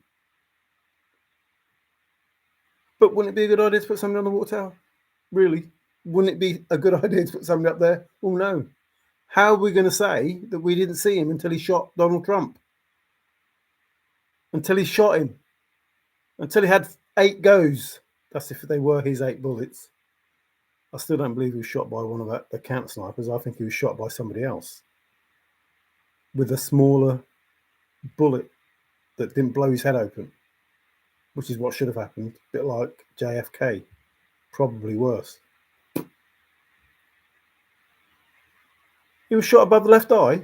What? How would you know?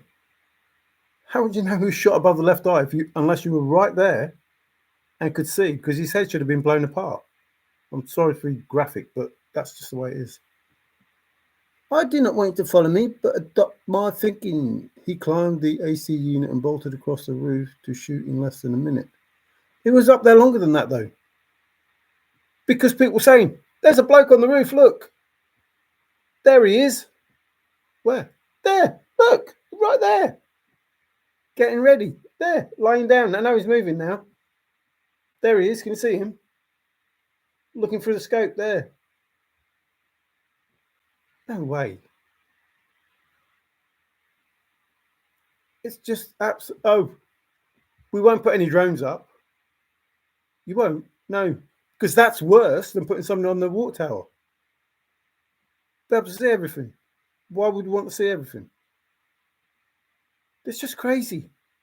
Don't expect me to believe that this was not meant for Donald Trump to be dead. A person on the water tower, it wouldn't have happened. Drones, it wouldn't have happened. Those people staying where they're supposed to be, it wouldn't happen. Those people that were outside that didn't disappear because it was too hot, it wouldn't. I can't believe that somebody would do that in that job. Oh, I'm too hot. I'm going in. What? No. If you were watching it, if you're just there to watch it, yeah, it's your job. I don't think they were in the army. You know, I've got your back, mate. Oh, it's too hot. See ya. No. There is no way this wasn't set up. This is not just bad planning or coincidental things all come together. This is seriously. This is how it's going to play out. Nobody's going to be up there. They can't see him. There are no drones. We're not going to see him till the last minute. He's going to shoot Donald Trump. Then we're going to take him out. And we're going to set him up with these explosives. This student with these specialized explosives that he's going to detonate so he can get away after he shoots Donald Trump. Shut up. Shut up. Either the FBI or the Secret Service or, both of them set him up to do this with the plan of him getting away. And he went, yeah, okay, I'll do that for the money. It didn't work. He missed. Or he didn't miss. God intervened and said, no, you ain't killing him today. You ain't going to put him in jail. You're not going to do this. You're not going to do that. He's my man. It didn't work. And then he was killed because now he can't live. And he probably weren't supposed to. Anyway, stop taking me off the... Hey, Mr. Tim, how you doing? Howdy, folks. You do you, Zozo. The path I am on is mine. Uh-oh, here we go. For peace. Really? Okay, fine. Here was the first shot. Yeah. And that was, it must be God intervening because the video's normally on the other side. So he should have turned the other way and that would have made him an easier target. But instead of putting it on that side, they put it on that side and he turned that way instead of that way. If it had turned that way, boom, gone. If he didn't turn, boom, gone. If the person who didn't shoot at him, at Crooks, the policeman, if he didn't actually shoot at Crooks might not have aimed when he did, as he did, because now he's under threat. So there was another bullet, which wasn't the sniper bullet. There was other sounds if you listen to the bullets. And I think there was a bullet that got shot off by a policeman that went, probably didn't go nowhere near him, but the sound of a gunshot would have gone, ooh, ooh. No, lump. Trump's going to win. Tigger, no, Trump's going to win. Well, he says himself, they're bad people. They cheat. And they did. There's no way he lost that last one. No way. And I know for a fact that people are voting for Democrats. But voting for Democrats because the media full of shit. And they don't know the truth. Like when people hear Trump and meet Trump, they change their mind about him because he's sincere. Whilst he does things that irritate people, his goal is to make America great again. That's why he called MAGA. It's not a buzzword. It's how he feels about the people in the country that he lives, about his country, making it great again. It's like making America great again should not be criticised how they're being criticised. You shouldn't criticise people who want to make America great again. I would not criticise anybody who wants to make England great again. Mega. I wouldn't. They want to make us mega? Yeah, go for it. As long as you have the right policies, go for it. But it's just a crazy world. The chart was on both sides. And he looked the other way. He said, normally this way. Normally I'll point this way. But he went that way.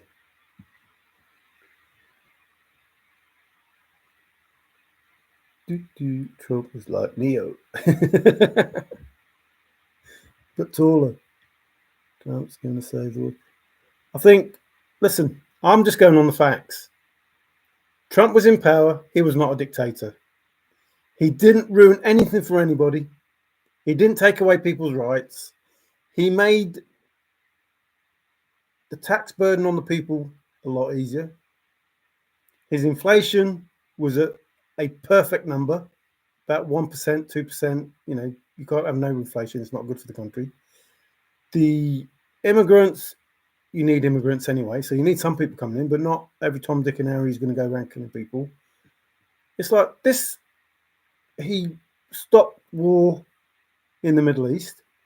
There was no Russia-Ukraine war. China weren't going to threaten anybody. North Korea weren't going to threaten anybody because he told them about, you do that and you're not dealing with us. However he did it, I don't know how he did it, but, with a phone call, not blooming, tanks and blooming bombers. And there was peace. There was no war or nothing. Not while he was in charge. He leaves, people die. It's the worst day in America's history as regards to military. Inflation is through the roof. You can't buy groceries. You can't buy houses. You can't get gas. Because if you do, you can't eat. How in the world is that good for America? And that's besides all the wars and everything else that's going on and all the bribery and stuff. Crazy. And people don't want Trump in. I would ask a 7-year-old to go in and probably do a better job. Trump is hysterical. I don't know how you mean that, but he is funny. Trump will not get North Korea to take. Trump will get North Korea to take the UK instead. Yeah, I wouldn't mind if they did. It can't be any worse than it is now. RFK Jr. make America healthy again. Yeah, but he's conceded, doesn't he? And he conceded and then threw his, support behind Donald Trump. Realistically, RFK was probably, a good choice. He hasn't got the money. He hasn't got the backing. That's simply it. He hasn't got the backing. You have two people that nobody really wants. No, not nobody. That half the country doesn't want in charge. That's what you have. Two people that half the country doesn't want in charge. So what the heck is that? And a man that they probably would settle for if he had the backing behind him. I think Trump will do a good job. And I'm no dog in the fight as far as America goes, but if he can get world peace, If he can stop World War III, yeah, go for it, mate. Because I know that Kamala or Joe Biden, they can't, or Tim Walz can't, or Pelosi can't, or Obama can't, or anybody who's pulling the strings now, they can't stop it. They don't want to stop it. They're not even interested in stopping it.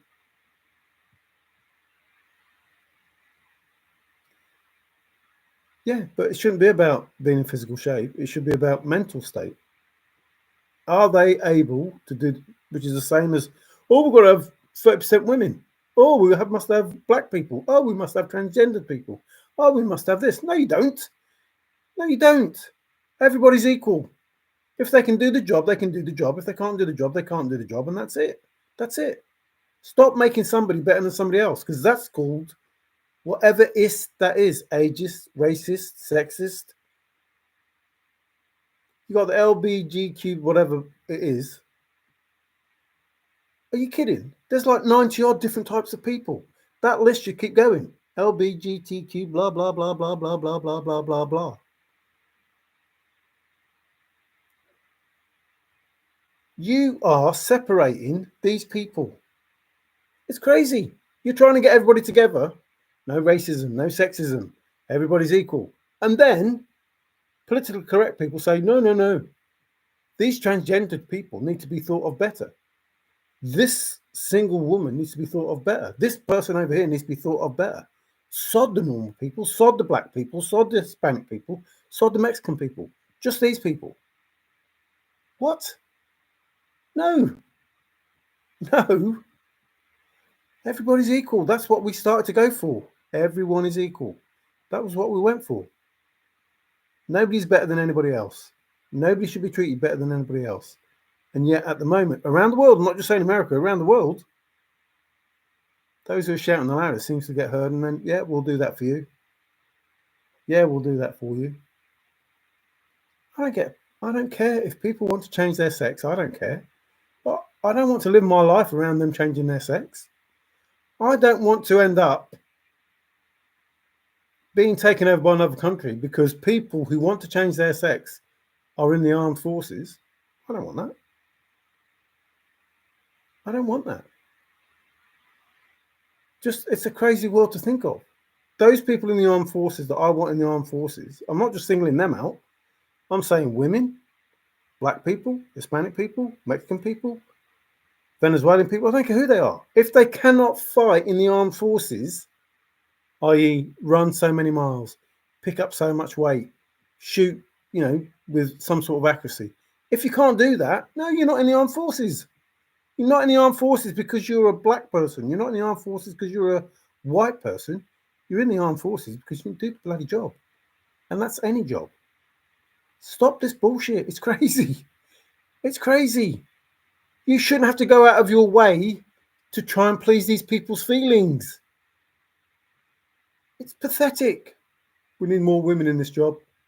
You as a man can't do it, and you as a black man can't do it, and you as a white man can't do it, and you as a Hispanic man can't do it, because we need a woman to do it. Have you got a woman to do it? No. But that doesn't matter. It should be a woman. We're going to drag a woman, any woman, doesn't matter. We'll get them to do the job. Because it suits our figures. Crazy world. Crazy. Why did they cuff the dead crooks? Oh, I didn't know they did. Oh no, I have dishes to do. Oh, see you, Tiggy. I visited in 2017, but the best person for the JCB, sorry, the job, is the best person. Not the most famous, best looking, good, tall, simply the best. Yes, simply the best. Better than all the rest. 2 dead boys got up to vote. You do you. Listen, I don't mind. I absolutely don't mind. I don't care if you're gay. I don't care if you're transsexual. I don't care if you're pansexual or all the other sexuals that there are. I don't care. But I'm not going to, if I had a company, I'm not giving you a job because you're that person. Can you do the job? No. See ya. That's it. I'm sorry, but that's the way I am. See ya. If you can't do the job, I don't want you here. Yeah, but they're all black people in your job that work for you. Yeah, because they're doing the job. If they couldn't do the job, they wouldn't be working for me. Yeah, but they're all white people working for you because they can do the job. And that's how it works. I'm not going to give a job to somebody just because people say, well, it's not fair that, that sort of person isn't working for you. Well, that sort of person didn't apply for the job in the first place. And that sort of person that did apply for the job didn't get the job because they couldn't do the job. That's it. That's how it works. That's how it should work. They're saying there should be none of this. There should be no favoritism. There should be no sexism, no racism, blah, blah, blah. And then that's all they throw in your face. That's all they throw in your face. And it's like, we're going backwards. Amelia Pankhurst, whatever her name is, handcuffed to the railings. Women's rights. You got rights. You got the rights. You can do all those things you want to do. And now they're saying you should have a job ahead of somebody else because you're that woman. Isn't that no different than what you were fighting for? Men had jobs and you didn't. And you were fighting to have jobs and be treated the same as men. Now, I'm not saying you people, but the world, now you want it the other way around. You men can't have the job because these women have got to have the job. You transgendered people can't have the job because these women have got to have the job. What are you doing? You're setting everybody against each other. And I'm talking to, these politicians around the world. What are you doing? Or you politically correct people that want, this has got to happen, that's got to happen. Or you selfish people who, because you're ashamed of who you are, you want to make the rest of the world know that it's okay. Because you're ashamed. Not the rest of the world. The rest of the world don't care. They don't care that you're gay. But you fear being gay and you want the whole world to accept the fact that you're gay so you can accept the fact that you're gay. Because we already accept the fact that you're gay. We don't care. Be gay. Do what you want. Change your sex. Do it. We don't care. You don't need to convince us that you want to do what you want to do. Do what you want to do. Don't involve us. Do what you want to do. We don't care what you do. But you want to highlight the fact because you're ashamed of the fact. There's nothing to be ashamed of. But you want to highlight the fact and say that it's normal because you think it's not normal. I don't give a monkeys about it. But you think it's not normal, so you want to highlight the fact and say, we're weird because what you want to do is normal. Well, do it. But we're not weird. We're not weird. We are not weird. You can do what you want to do, but we're not weird. And we do not have to change the way we are because you want to do something different than is normal. Normal. Two dogs having it away with each other, not normal. Two female dogs having it away with each other, not normal. We're animals. We consider it being normal to procreate, to have children. That's considered normal. So in any world, that is the norm. Not weird. Not weird to think like that. The norm to think like that. You want us to change what is the norm. That isn't going to happen. Men and women will make babies. Even if scientists find a way, even if they find a way for it to be different, it's not normal.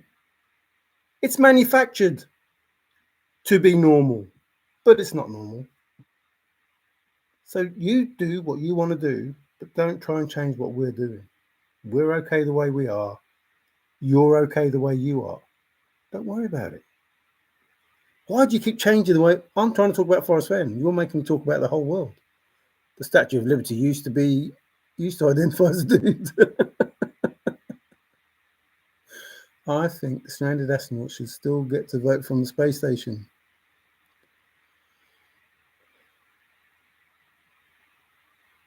And I'd agree with that. Because at some point they're going to come back to terra firma. And even if they're not, they may have children who will be affected by the vote. I agree with that. I don't care if you meant it as a joke, but I agree with that. I think they should. Hope they like to drink Tang.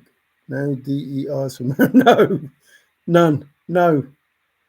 40% less white men join military because of the. Yeah, you won't join. It's just pathetic.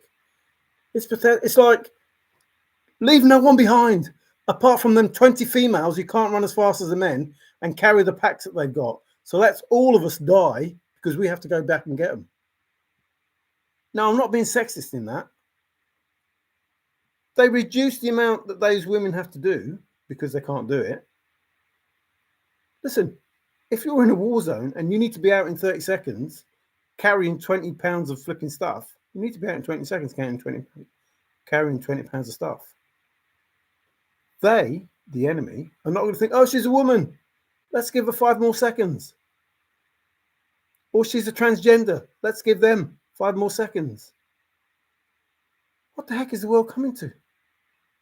It's crazy to think that you can either dumb down or physically bring down the ability of the people to fight.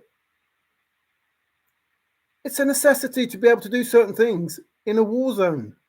You can't say, well, we need 40% more women in the military because it's politically correct. It's not fair to have women, not have women. I don't get it. I really don't. It's like you're putting these people at risk for other people's feelings. You are going to get them killed because you're worried about what people say. Shut up. And, with Donald Trump, you've got those small ladies. It doesn't matter if it's a lady or a bloke. If they're too small, they're too small. The sex has got nothing to do with it. Doesn't matter what gender they are. If you're too small, you're too small. If you can't save the person you're supposed to save, don't have the job. If you can't run down the street and chase someone from getting away, you don't have the job. What the heck is going on with the world? I know I've seen these, always seems to be, the bloke in the policeman in the car with the donuts, rather heavy set, couldn't, run after anyone. I'm thinking, what the heck? What's going on? If you can't do the job, you shouldn't be in the job. And the people in charge should say, hold on a minute, you need to be able to do this to be in this job. You were when you started the job. What's happened? No, you don't care. No, you care every day. You come into the job, you do it every day. Otherwise, you're fired. I am weird for sure. Hey, weird. I thought your name was Star. Obama brought homosexuality to the White House. Well, I'm sure she's a woman. His missus. He and Biden bought graft and the corruption. Biden bought taking money, cocaine and meth. Yeah. Just, she always seems to be either drunk or on something. That Kamala. She always, nah. And that laugh, sorry, no. I didn't like who was in charge of us. Sunak, whatever his name is. Always smiling, always laughing and joking. So, hey, you should be running the country. You shouldn't be happy as Larry. This country's gone to shit. You should be worried about what's going on. Great day today. She laughs her head off at everything. It's like people can't afford to live in your country, woman. You're in charge. People can't afford to live. They can't afford to travel. They can't afford to go to work. They can't afford to have groceries. And you're going around smiling. And you say, well, only 18-year-old or whatever the age was, they're all stupid. What? The leader of the country saying that these people are stupid. That's why we put them in dormitories. I don't know. Normal sucks. Normal is just being another sheep in the herd. No. Normal, in a normal world, that's in America, there was the American dream. So everybody that was normal had a chance to excel. Now, you haven't got a chance to excel. Doesn't matter whether you're normal or not. You're having the job. You who never did a day's work in their life. You who couldn't pass their flipping school exams. You, because you're a transgender, you're having the job. Boom. You can be the general. You can be in charge of communications. You're in the media because you're transgender. You're in the media because you're a woman. What the? No, no, no. Normal is good. Normal is the ability for someone to make themselves something, not be given something because of what they are. You shouldn't expect to be given something or want to be something because, well, if I'm a woman, I'll get a job. If you can't be a beautiful tranny, then don't even go there. Listen, there is nothing worse for me. There is nothing worse than seeing, like I did with Kamala's flipping lot, a man dressed up as a woman that doesn't look like a woman and has a beard. It's like, no. Your argument is you want to be a woman, you feel like a woman. I don't know many women that want to grow a beard. So you're bullshitting me. Really, you're a gay bloke who wants to be accepted as being gay, and you're ashamed of being gay. You don't want to be a woman. You still want to be that gay person. Because if you wanted to be a woman, you try to look like a woman. And you don't look like a woman. Not with that flipping beard.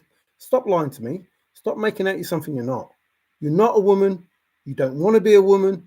You want to be a gay bloke who dresses in women's clothes. That's what you want to be. Do it. Don't try to hide behind something or try to fool me into something or blame me for something. Do what you want to do. But stop giving the bullshit. If you really feel that you are a woman inside, that beard would be gone. You would wear fake breasts to look like a woman, to feel like a woman. And you don't. You don't look like one. You certainly won't feel like one. So there is nothing about what you're saying that I can believe to be true. And that's the problem. These people are getting away with it because it's like, well, you hurt my feelings. You hurt my feelings. I've always wanted to be a girl. No, you haven't. Get rid of that beard first. Then I'll believe you. Yeah, but I'm a bloke.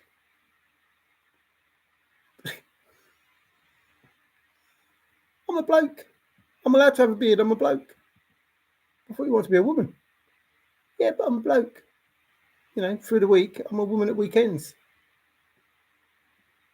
It seems that all the gay guys and lesbians smoke pot and do drugs.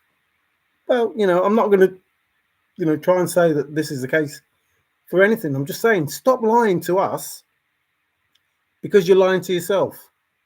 Don't make us believe your bullshit. Do what you want to do. You're quite welcome to do it. There's nobody in the world that's going to flip and judge or moan about you or call you out. Do it. But they will call you out if you pretend that you're something that you're not and expect us to believe it. Because I'm sorry, I don't believe that. Now there are transsexuals, she-males, whatever fucking thing they want to be called, that look nice. You look at them and think, oh yeah, that looks pretty. That's it. If you want to look like that, it's believable that you want to look and feel like a female. But don't dress up like a bloke and say you want to be a female, because really you're just a gay person. Just a gay person. Accept that you're gay. Stop giving us the bullshit. We don't care. We don't care. You're just fighting. Fighting and fighting and fighting and fighting. What for? I don't know. I don't know. You're accepted. You're accepted. Everybody accepts you in this world. Not everybody. Sorry, I lied. There are some countries, they won't tolerate it. You should be glad you're in a country that do tolerate it, whether it's England, whether it's America, whether it's whatever. But you shouldn't have to expect me to believe the bullshit. Just do what you want to do. Now, Tigger, you sure seem like you know a lot about gays and lesbians. Uh-oh. College kids are stupid, per Kamala. No, she didn't say college kids. She said anybody that was 18 to whatever. Doesn't matter whether you're at college or not. It doesn't matter. If you're in that age bracket, you're stupid. I shouldn't really say that word, but it's worse than a mess. It's worse. And I'm not just saying America. While I'm, speaking about America as you're in America and you don't understand what's happening over here, probably. It's the same over here. People in charge don't care. The minority is trying to change the normal way of life for people by saying that we're weird. And what they're doing is not weird. Shut up, it's weird. I accept that you're weird. I even accept that you're normal. If you want to think that you're normal, I accept that. But don't try and say that I'm weird because you want to be something different than is normal. No, that ain't going to happen. I saw a video with people that thought they were witches and gays, and they found Jesus and realized their happiness on purpose.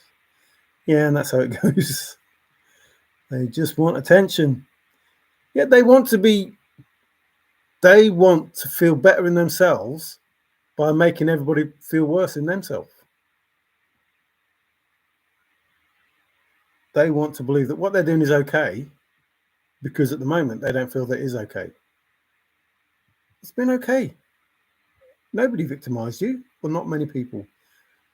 It's similar to, when blacks were first being accepted, then gays. Well, women first. They were accepted first, then blacks, gays. Now you've got transgenders, and they're all trying to be accepted. You're accepted. Nobody cares. No one cares. Be who you want to be. But don't try, because you want to convince yourself, that you have to convince us. Be who you want to be. Do it. I think I don't know why I keep talking about this. You keep going. They just want attention.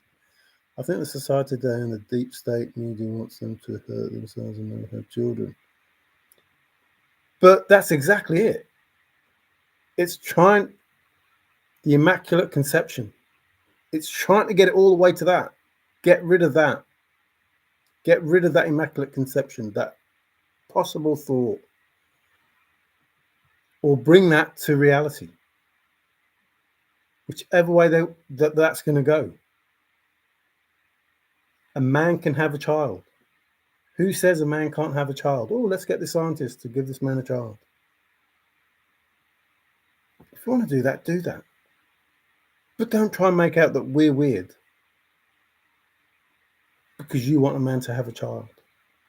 No, we're not weird because you want a man to have a child. It doesn't happen that way. And even if scientists do make it possible that a man can have a child, it's not normal. Nothing you say or do will make it normal. It won't. It'll be accepted and you can do it. Who cares? But it won't be considered normal. I think society all done that. Go live in the bush for a year. When you come out, be who you are and accept it. Find yourself as a discovery each person has to do. If you are confused as to what you are, that is your dilemma.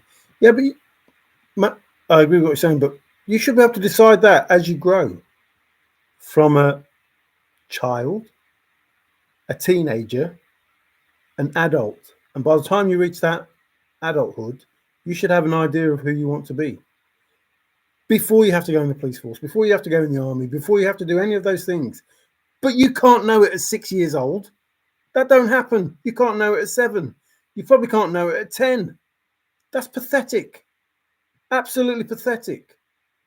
And it takes you all the way to the abortion thing. It's a baby. What's up with you? It's a baby. Oh no, it's just a fetus. Is it alive? Yeah, but it's a fetus. It's not really a human being. What?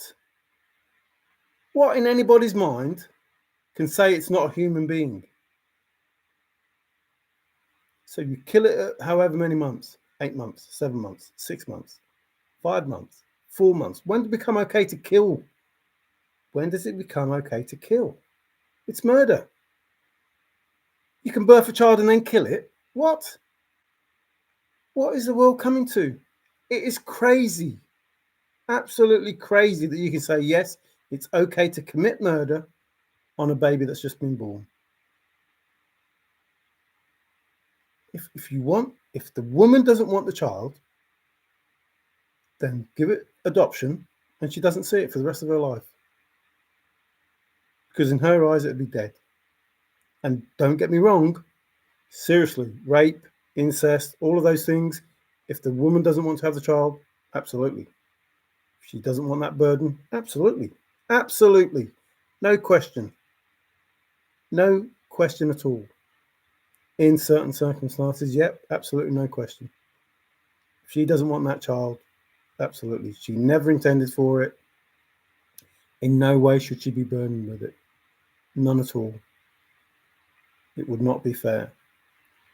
But don't bring a baby to term and say, well, actually, now that I think about it, I don't want it. Just kill it. And that's without going into the way that they, do it. And that's the whole thing, though. They do want to reduce the population. And yet, guess what? They open the borders and let hundreds in, thousands in, millions in. You want to reduce the population, you let all these murderers and all these bad people in. I think they're just trying to destroy the country. There is no, we want a great America. There is, we want to destroy America. Because I tell you now, if I was in charge, and I'm not an American, but if I was in charge of America and I saw somebody burning the flag, sorry, mate, you're going away and never coming out. If you think this country's that bad, piss off. Same for us in our country. You burn our flag, piss off. I wouldn't tolerate it. No, I'm sorry. I'd probably end up killing them, to be fair. Don't come in my country, say it's shit and burn my flag. It's shit because you're in the country, making it the way that it is. If you weren't in my country, it probably wouldn't be as bad. So piss off back where you come from and stop burning my flag. I can't believe it. It's like, oh, America's terrible. England's terrible. Worst place in the world. Kill everybody. Well, what are you doing here then? What are you doing in my country if it's that bad? It's just crazy. If you don't like it, send them home. Go to your dictatorship. Anyway, stop it. Stop talking about that. Let's talk about, Ada. Ooh, Ada. Adam. Ada's better. Adam and Eve, not Adam and Steve. I see the Ada and Eve now, yes. Yes, it was never that way. No such thing as immaculate conception. Here we go, here's one of them. According to the Talmud, a Jewish woman having intercourse with a man that is not Jewish is still a virgin. A Jewish woman having intercourse with a man that is not Jewish is still a virgin. Oh. What are you trying to imply, Trusted? That's disgusting. California is destruction on us. Yeah, that is, I don't know, but you get people like saying, yeah, we want it. I mean, they're normally gay or whatever, but yeah, she's doing a great job. I've seen interviews where they say, stick the mic in front of them and they say, what is it you like about Kamala's policies? And they're like, all of them. Which ones in specific? She hasn't got any. How can you like her policies? She hasn't got any. Her website hasn't got any policies. She's just reeling a load of stuff off that will hopefully get her not, voted in. She hasn't got any policies. And when she gets in, she'll just do whatever she wants. But they ask them all, like, we're voting for Kamala. And why are you voting for her?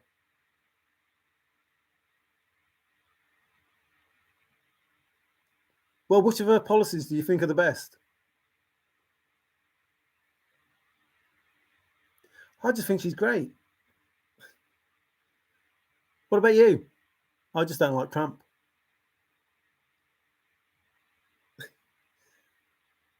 Have you bought your groceries? No, I can't afford them. How did you get here? I had to walk. I couldn't afford the gas for the car. Who are you voting for? Kamala. Why? I don't like Trump.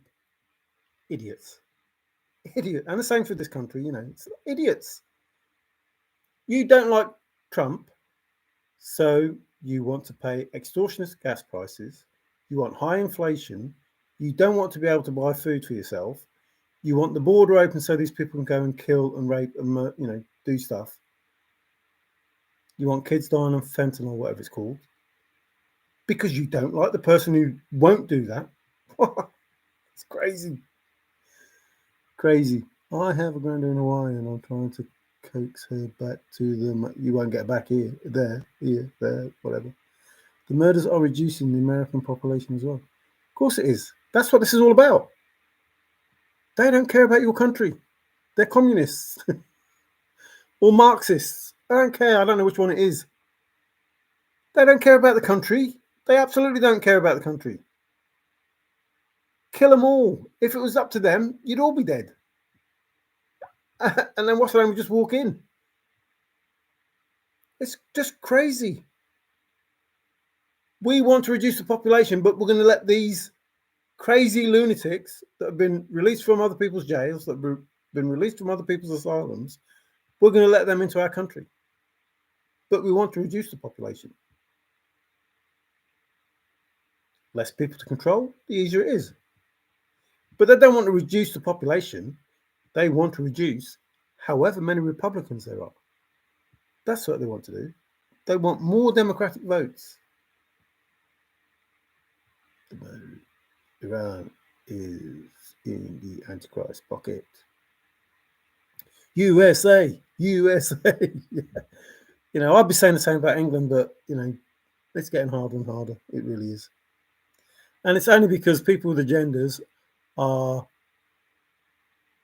I don't know how to put it, the normal people, you know, tolerating so much. These people with agendas are triggering buttons to make, you know, your average person, you know, lose it. Just crazy. Vance is sexy. Flag worship as well as Declaration of Independence. Yeah, and so is flag burning. It shouldn't be the case. There is no. If you live in the United States of America and you hate it that much that you're burning a flag, you're there for only one reason. You ain't there because you're being persecuted in another country. Bullshit. I'd almost be tempted to say, you know, they deserve shooting with an electric taser. You know, any policeman that sees somebody burning a flag, take them out. Not shoot them dead. Take them out with a taser. And we'll deport them. You're not in my country, America or England, whatever it is.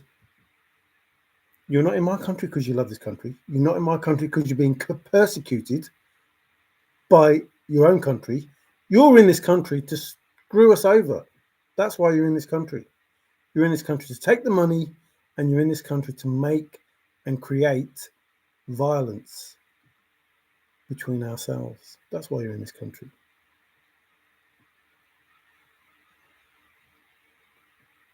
That's 2028. Yeah, it wouldn't surprise me. But I think Melania's got that. Yep, New York, gone. Gone. Pledge allegiance to the flag. Did you know stars and banners, temporary flag? Yeah, well, we make up our minds as to what we can do. And, you know, less stripes than there is now. Stars than there are now. Trump says 1 year in jail per flag. Oh, is that what he said? Yeah, I'll agree with that. But I would take him out. I wouldn't put him in jail. To be out of the country. It's like, you're burning the flag. That means you don't want to be in this country. You hate this country that much, you burn our flag. You don't want to be here. Go back to your own country. If you are indeed being persecuted in that country. It's like, you're not being persecuted. You're over here to cause mayhem. You're over here to disrupt the national, whatever it is. Oh, I can't think of the word. You know, the everyday life thing. That word. You're here to disrupt that. You're not here because your country's threatened to kill you, really. Which is what they claim, you know. Oh, claim asylum, I claim asylum. Hate your flag, burn it. You're not here for asylum, you're here to bloody be, you know. But yeah, you know, deport him. I mean, he's got a lot to do with not much money. So he's going to have to make a lot of money in order to do those things he's got to do. Because if he's going to deport those people in the first place, that's going to cost a bit. If he's going to rebuild the army again, he rebuilt it last time, you have to rebuild it again. if he's going to stock up the reserves that they've dwindled down, that are supposed to be for wartime and emergencies, but they use it so instead of being $4 a gallon of fuel, instead of being $5, it's only $4 because they use the reserves to not let it get so high. It's like, nah, I wouldn't put them in charge of a kindergarten. I wouldn't. Just no idea. Hit the road, Jack. Don't you come back no more, no more, no more, no more. So that's what we're talking about. Let's get on to Forrest and stop sidetracking me.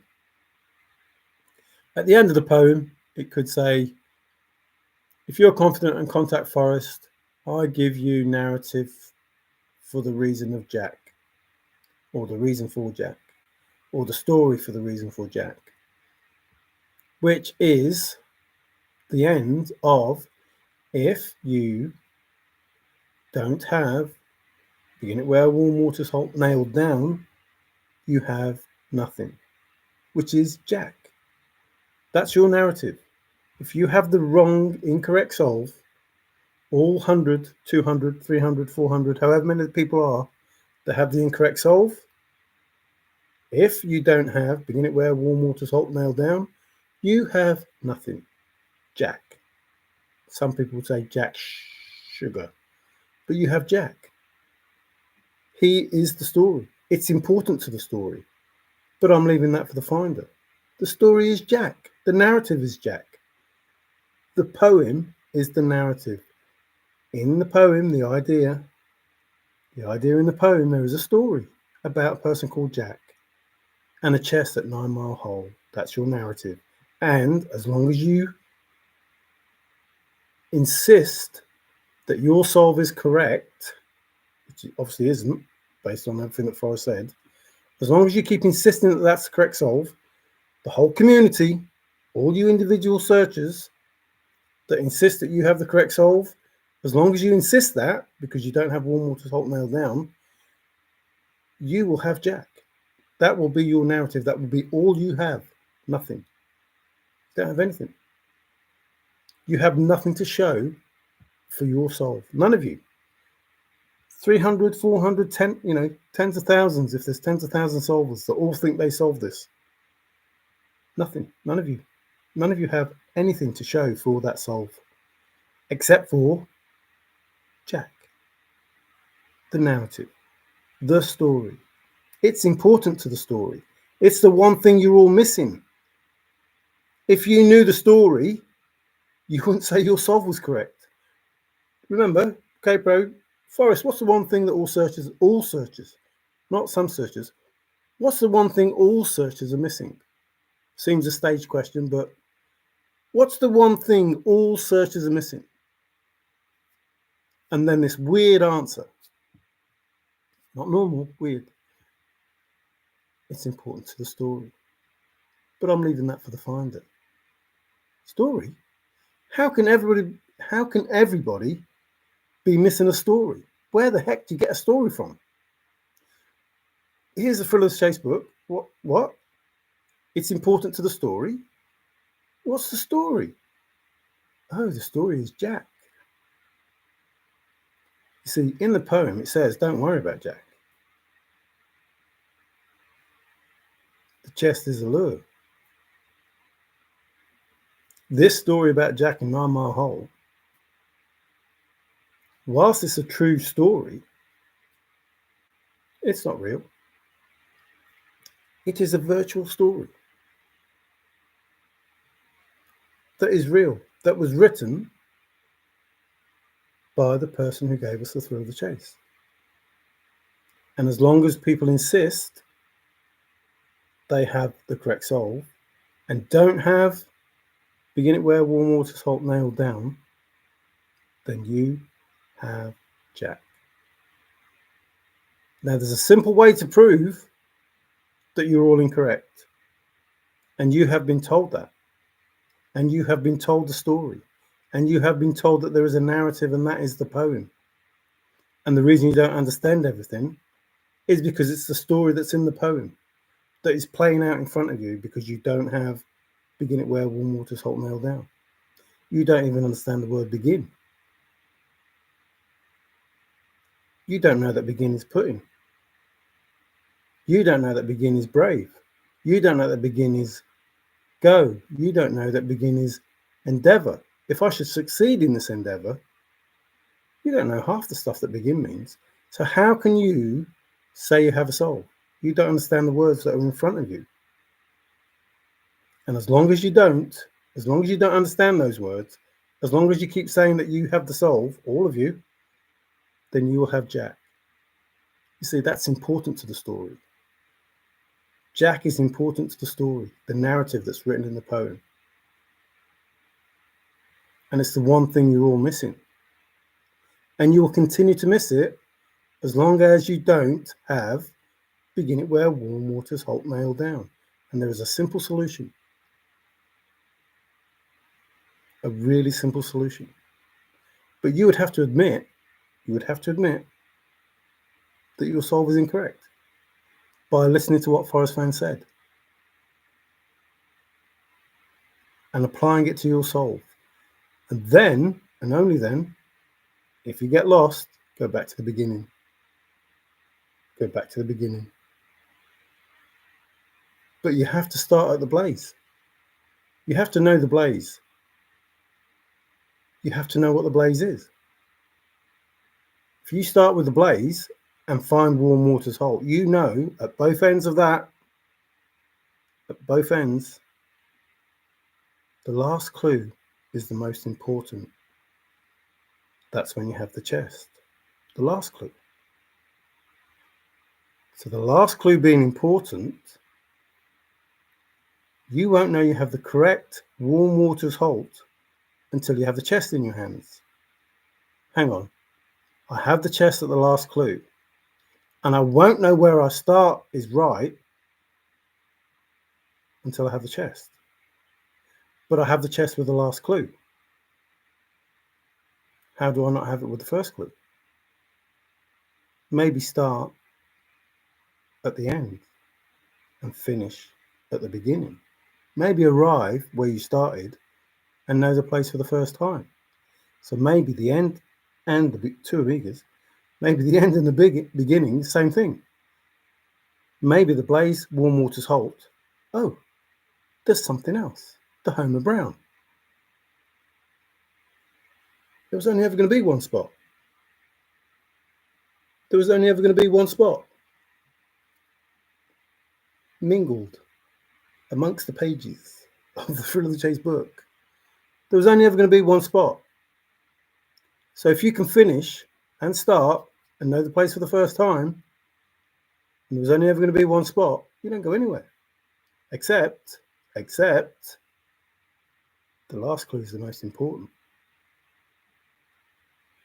It's when you have the chest. You won't know you have the correct warm waters halt until you have the chest in your hands. Knowing this,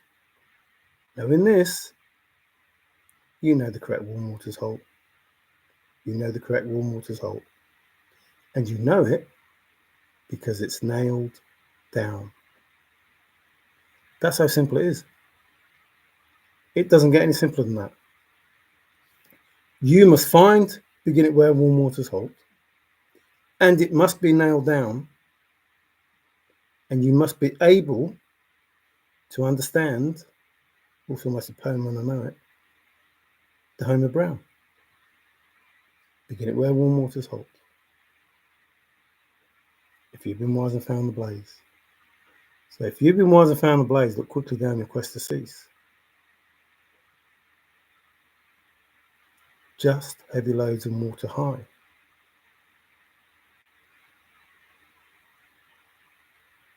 There'll be no paddle up your creek.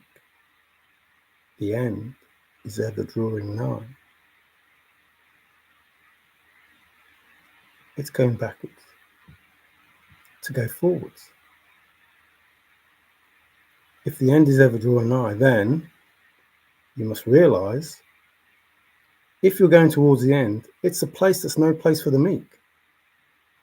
Would that be a place where people would not normally go? I think so. I think no one's going to stumble on that chest because it's a place where people would normally go. And Forrest is telling you wouldn't normally go there because there's no place for the meek. So paddle up your creek. So from there, it's no place for the meek, is a place you would not normally go, which means you must be in the right place. But you're not going from here to there, you're going from there to here. No place for the meek. So what you're doing is being wise, finding a blaze in order to find warm water's halt, not travelling from a made-up warm water's halt to a blaze. If you know the blaze, you know warm water's halt. If the last clue is the most important, because that's when you have the chest, the realization that you know the correct warm water's halt means you have a chest, but it's in a place that's not for the meek. You wouldn't normally go to this place, and you know that. You already know that, based on the fact that you're going to get the chest. You wouldn't normally go there, but because the chest is there, you might make an exception. So the no place for the meek is put in below the hammer brown, if that's what it means in English. In Fenn speak. What if you only needed one stanza for all the clues?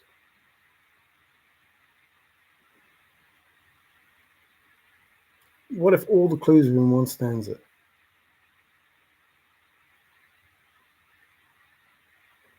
And the rest was just directions? Or instructions?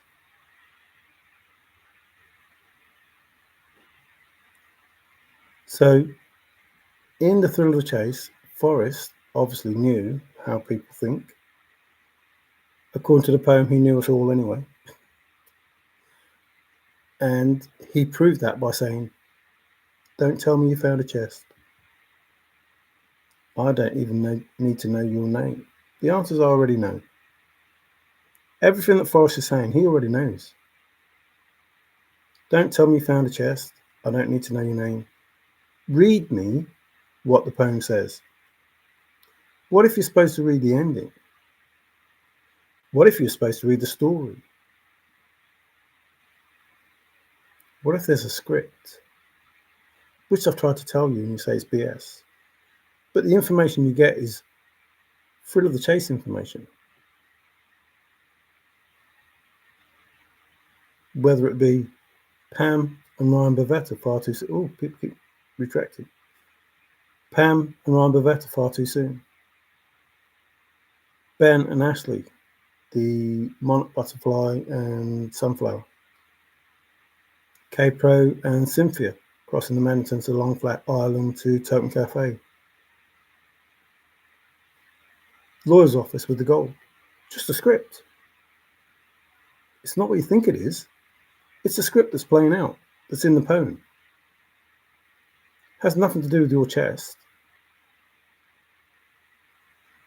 See, while Forrest is playing Monopoly, you're playing Chaseopoly. You think you're playing the thrill of the chase, but you're not. You're playing a different game with your own rules and not following Forrest's rules. The easy part is finding the chest. I'll say easy, it's not easy. It's not easy, but it's the easy part compared to the other stuff. I better start reading this. He wants to send to the gang members back to where they came from. I don't think I would. I'd make them women. Big Dipper seems like a good trail. Bid or big? The biddies. Star, why are you retracting messages? I might need to know those. Second star to the right. Straight up. Oh, it's Peter Pan. Or is it? Which one was it?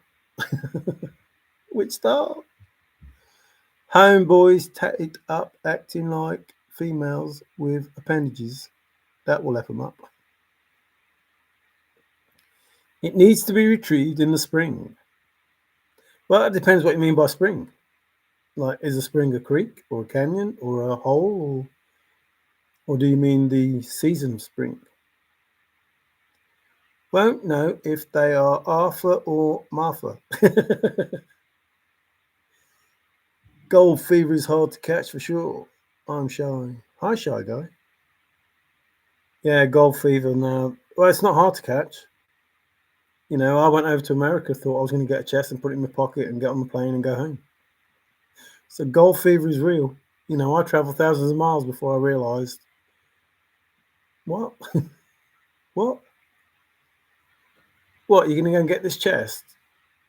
Carry it, you know, however far you got to go to get back to your hotel, you know, with all these people around. Then from your hotel, you're going to take it to the airport, and from the airport, you're going to get on a plane. No, it ain't going to happen. It isn't going to happen. Not going to happen.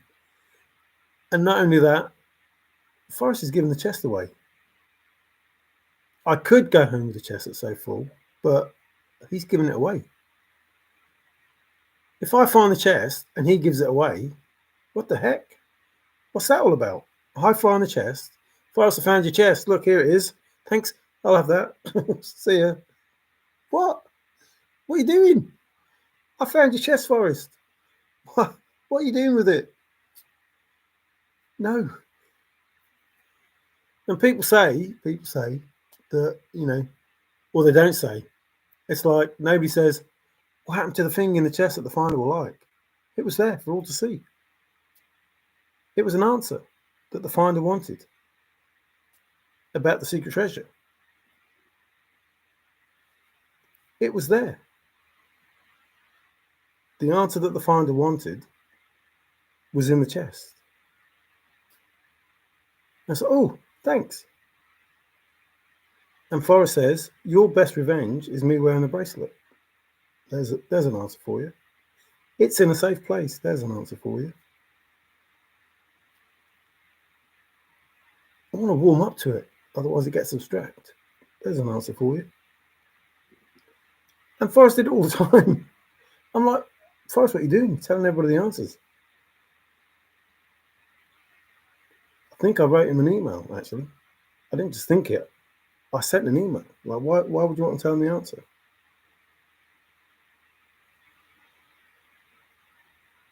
But he did it all the time. Level the playing field, told everybody what the answer was. Or how to find the answer. If you're walking more than a mile, you walk too far. It's in a place that people don't normally go. No one's going to stumble on that chest. Chest is wet. Did the hot water affect the patina? Links and chains from Santa Fe to wherever.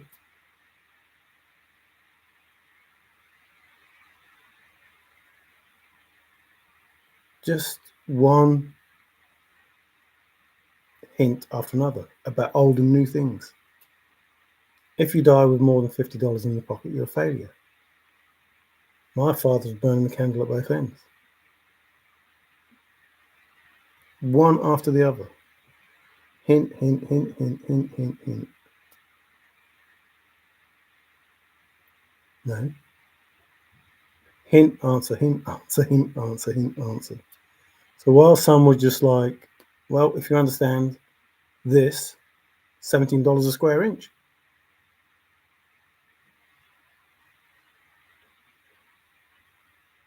No way.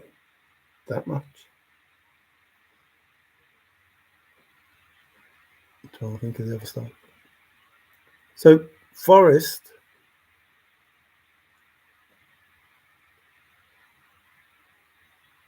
I said earlier, whilst he said, well, if I can't take it with me, I'm not going, he probably didn't mean that he was ever going to take it with him. He probably didn't mean that he was ever going to take it with him. He probably meant he was always going to give it away. And if he could give it away, then he could go, maybe tack another year on. So if he could give it away, then he can go. But I don't want to reward an average searcher. I want to give it to somebody who's earned it. And I say, I'm not being nasty. I'm not trying to, mock your soul or anything. But that's what Forrest said. Don't want to give it to an average searcher. And that's all you have, average searches, average answers, just proposals where you think it is. They're only proposals. They can't be true because they don't reflect what Forrest has said. And out of the many people in the chase, there are more people that found the chest than found a secret treasure. So you're the average. The person who found the secret treasure is not average. Everybody who found a chest is average. That's just how it works. Whether it's mode, mean, median, average. Average searcher found a chest. Rare searcher that found the secret treasure. And Forrest didn't deal in average. He didn't deal in average. He wanted rare. He wanted something different than the norm. So it's impossible to believe that everybody with a solve that found a chest, that Forrest says, don't tell me you found a chest, is not an average searcher. There are so many of you that becomes average. Davy B, yes, I don't know what Davy said. Silver heart. Love silver. Chuckle, chuckle, chuckle. Deported and base jumping lessons included. Good question. Don't know what that was. 30,000 feet. Was it 36,000 feet? How high up, how high up do you have to be to cover Philadelphia? Is Philadelphia a tiny little place? Or is it a big place? Can you be low down and cover it? Or do you have to be really high up? What was Forrest saying? In his grav suit, how high up do you have to be for one of those? If you found the chest and left it for Forrest to do as he saw fit, then that is that. Yes, that's exactly that. But it was in a place you wouldn't normally go. So even if you found it and you wouldn't normally go there, Forrest knows you found it. That's all that matters.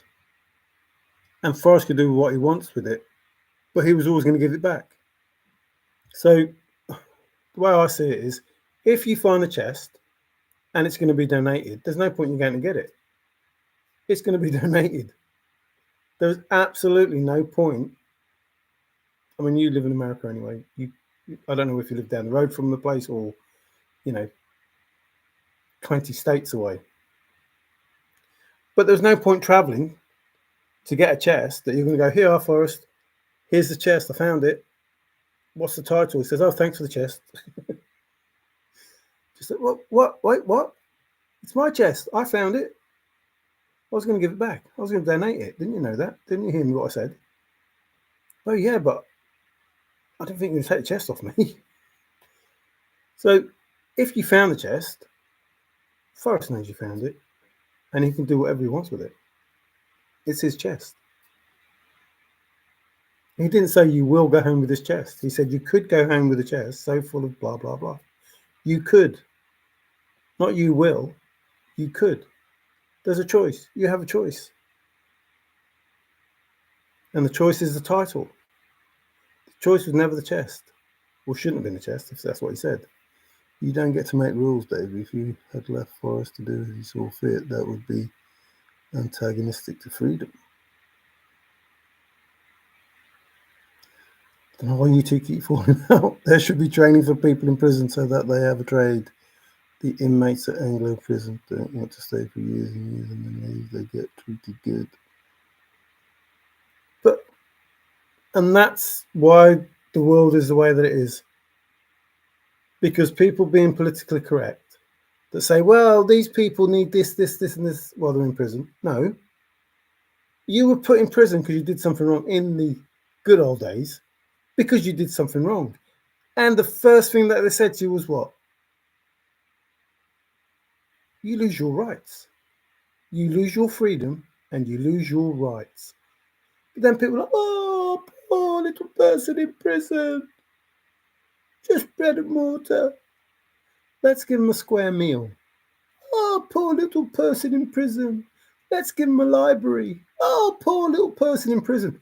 Until it gets to the point where they're better off than some of the people outside. It's crazy. What's the point of having a prison? When they go to prison, they just, oh yeah, this is great. I know it's not really that good. You know, people die in prison and everything. But no, you're not supposed to make it a nice place. What the heck is that? Where's the deterrent? How was it for you when we were in prison? Oh yeah, not bad. Free square meals, you know, nice bed to sleep in, toilet facilities, blah blah blah. Yeah, it was all right. Not a 5-star hotel, but you know, it was all right. Are you going to rob a bank again? Well, of course I am. If I get away with it, I'm rich. If I don't, I'll go in prison for a bit. What the heck is that?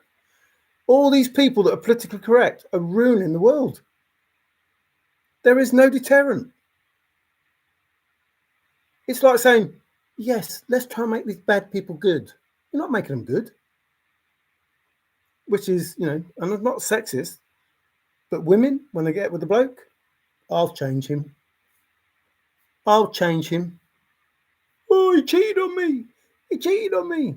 Well, he always cheats on people. Yeah, but I thought I could change him. He was a snake when you met him. Did you think he was going to change? Of course he's not going to change. He's still a snake. Most people that go in prison, reoffend, they go back in prison. There's no deterrent. It's just crazy. The world is the way it is. Take away corporal punishment. Don't believe that you should hit, kids and that. But it's turned around now. They don't care about the teachers. They don't care about the parents. There is no respect because everybody goes, oh, you can't do that. You can't do that. And now it's changed. And then they moan that it's changed. Oh, it's a terrible world we live in. Well, you created it by giving in and saying, well, we can't do that. It's not right. We can't do that. It's not right. We can't do that. It's not right. And now we're at the point where these people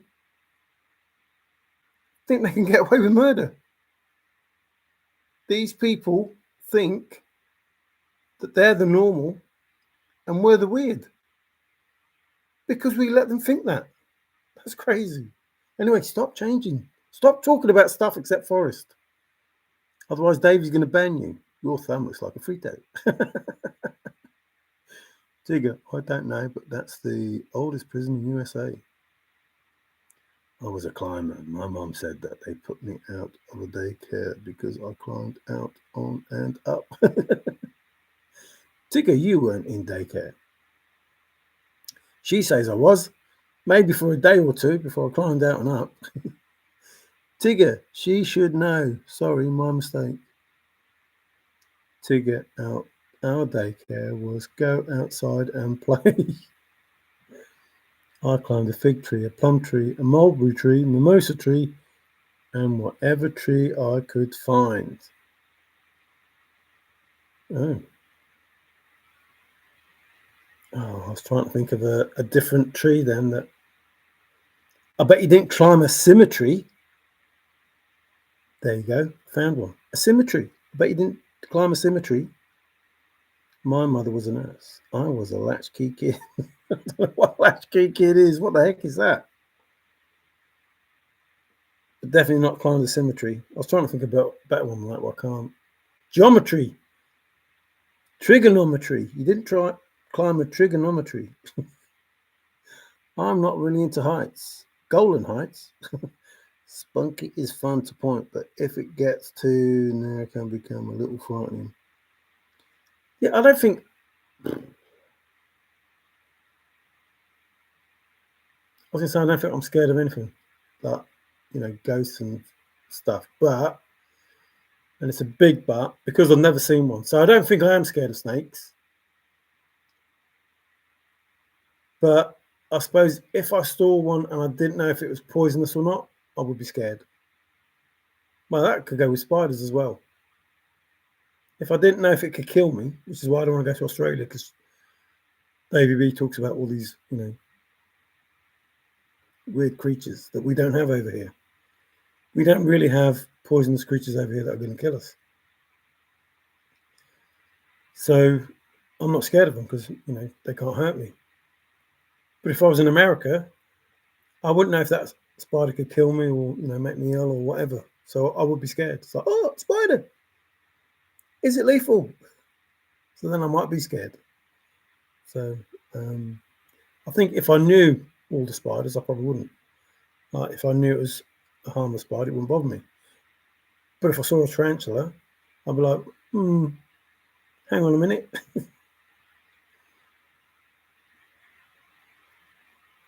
I bet I did, Mario.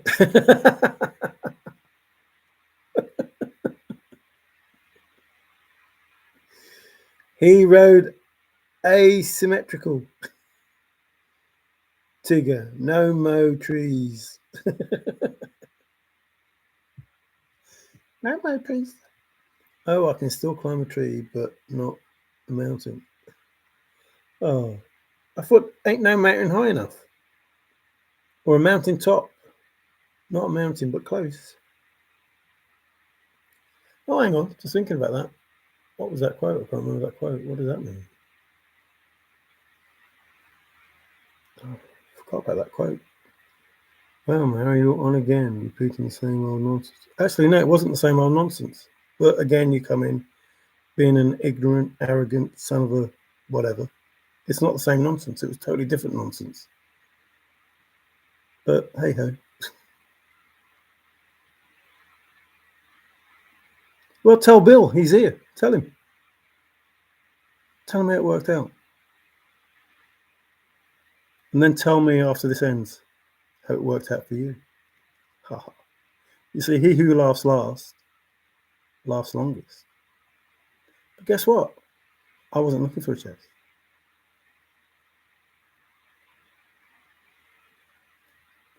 I was looking for Forrest. I was looking for the fisherman that did this magical thing. I was looking for a secret treasure. See, Forrest told you, but you weren't listening. He said, don't tell him you found a chest. He doesn't even want to know your name. Because what you found is nothing. What you found is Jack. You found the narrative. That's all you have. It's important to the story, but I'm leaving that for the finder. The story is Jack. It's all you will ever have until the correct solve comes out. All you will ever have is nothing. Jack, shh, nothing. So you don't listen. And I feel sorry for you when the truth is outed. I really do. I don't know where you want to hide. You will be found. See, online it leaves a trace. And you will be ridiculed. The same way you ridicule people now. Hiding behind a made-up name. But you see, that made-up name leads to a real name at some point in time. And it can be found. Maybe, if the finder so wished, he would pay somebody, I don't know, maybe to visit you and give you a personalized copy of how the chase went down. You see how it works? Crazy people.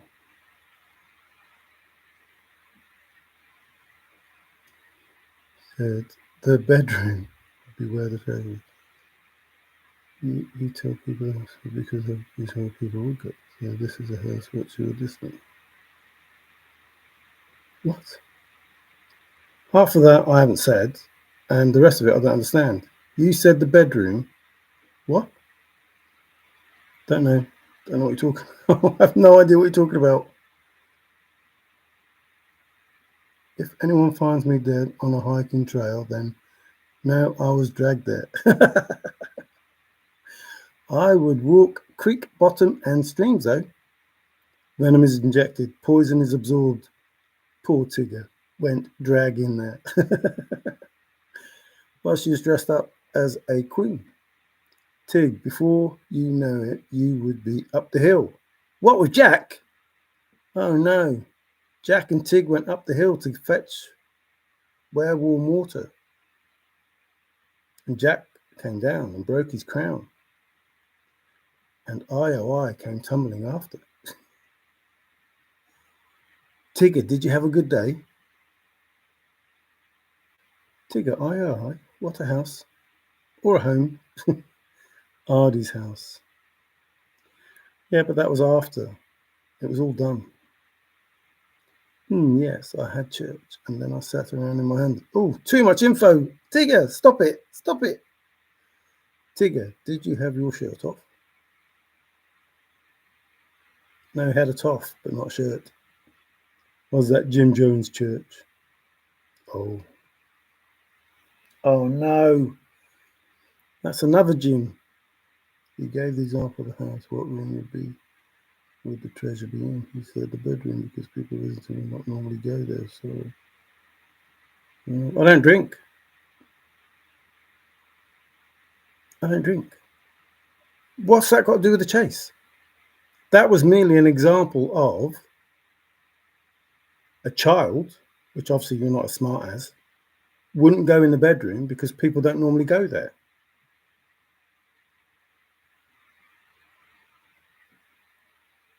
People don't normally go there.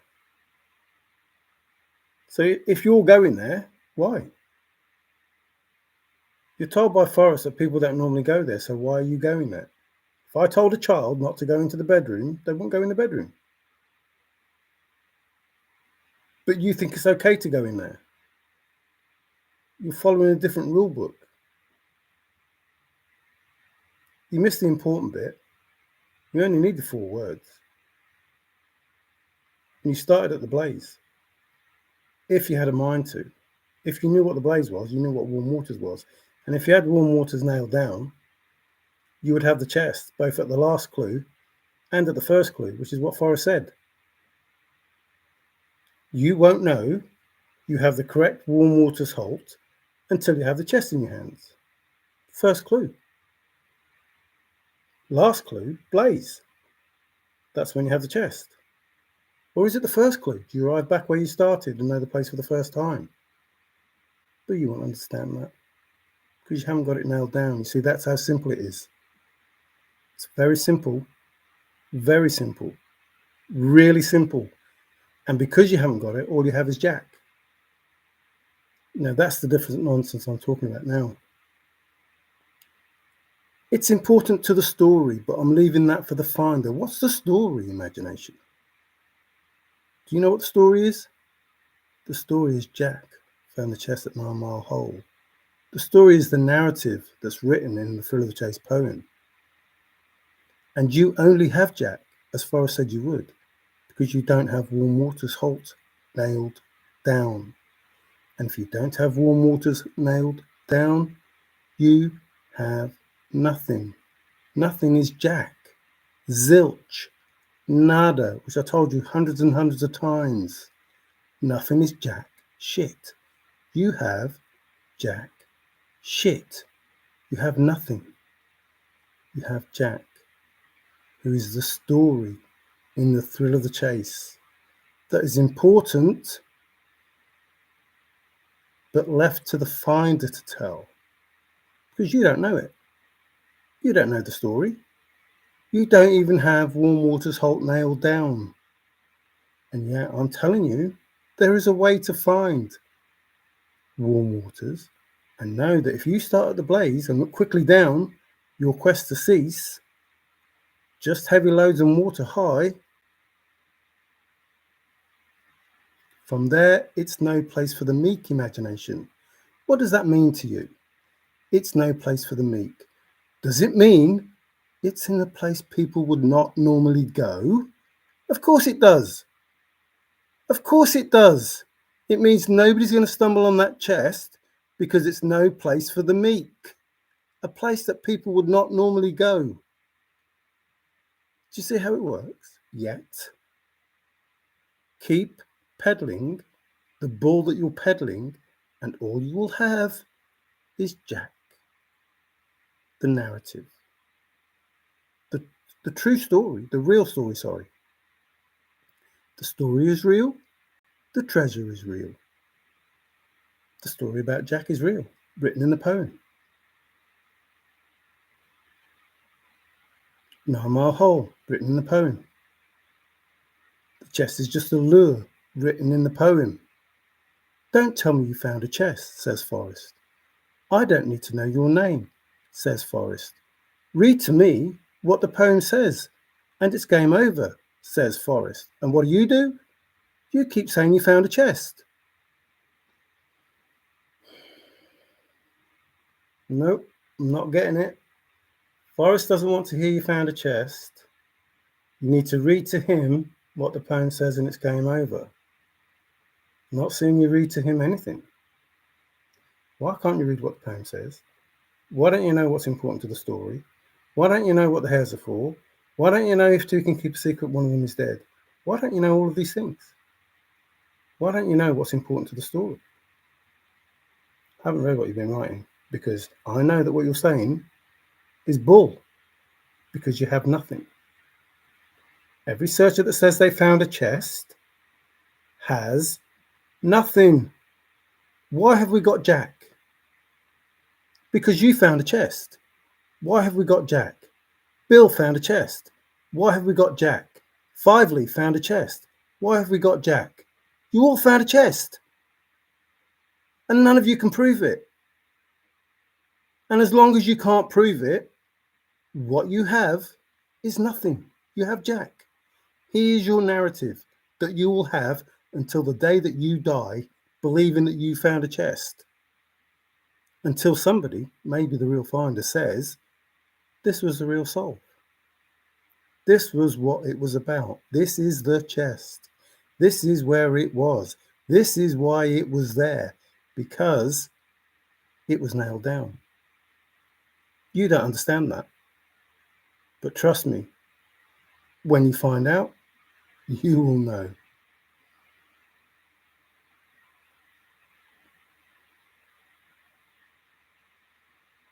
What's that got to do with anything? Imagination, please listen, listen, listen. You only need to know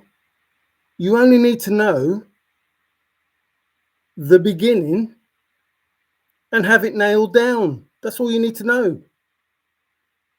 Nothing else. Nothing else. You don't need the book. You don't need anything, just the poem. But you need to know the beginning and have it nailed down. Because, listen, it's simple enough. If you don't have begin it where warm waters halt nailed down, you have nothing. You can't start. You cannot start the thrill of the chase. It's impossible. Forrest is telling you the only way to have warm waters halt nailed down is to know what Forrest is saying. Has nothing to do with the book. Nothing to do with the book. Just the words that he's using. Anything that you say, I know is irrelevant. I know it's irrelevant because if you don't have begin it where warm waters halt nailed down, you have nothing. Anything you bring from outside of the poem and try to slap me with it, it's irrelevant. It's irrelevant.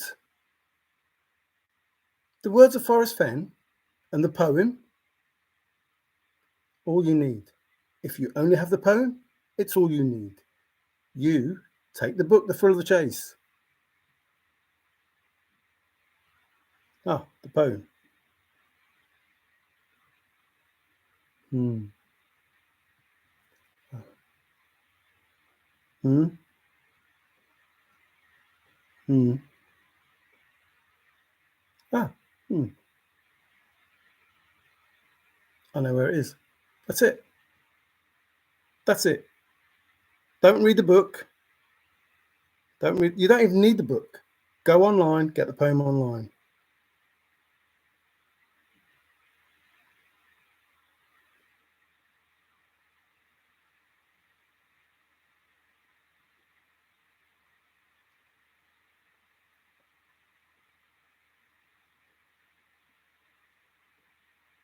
Okay, that's it. That's it. It's finished. No research. A few words. How many is a few? How many several? Many? I looked up all the words in that poem, says Forrest. Did you? Maybe that's your downfall. You see, you didn't hear Forrest say that. You see, that poem is his dictionary.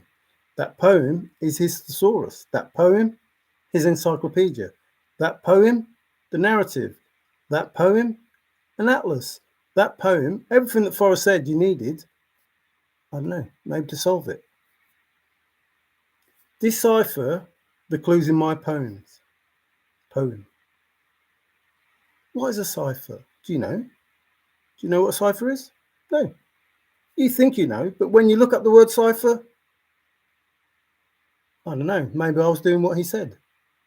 I was using the word cipher so I could decipher it. I used everything that a cipher was so I could decipher it. I deciphered it. You,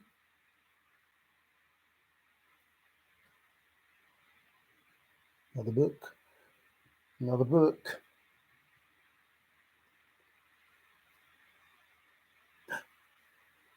Another book. Well, yeah, I think that's probably the best warm water salt. I'll have that. I didn't do that. I did nothing like that. No, I lie. I did something like that, and I went to America. And then I thought, now I don't want to be like Imagination of Innocence and look stupid. I better do something different. I didn't actually think that. I just said, Mario, you've learnt two things today. Firstly, you're stupid. Sorry to someone that this might affect, but and secondly, you're fucking stupid if you think this is what this is about. And you obviously do. And you are so self-centered, arrogant, obnoxious, that you're prepared to say and do anything to try and convince somebody. But you're trying to convince somebody that already knows how stupid it is to do what you're doing. Because I did it. I did it. And if Forrest was here, he will tell you I did it. You see, he must have hated the information that I was giving him and wondered what the heck was going on. Because every word in that poem I looked up. And each word can give you 1, 2, 3, 4, 10 souls. And I did those souls. Maybe even your soul. You see, you had to. It wasn't a little whim that Forrest made.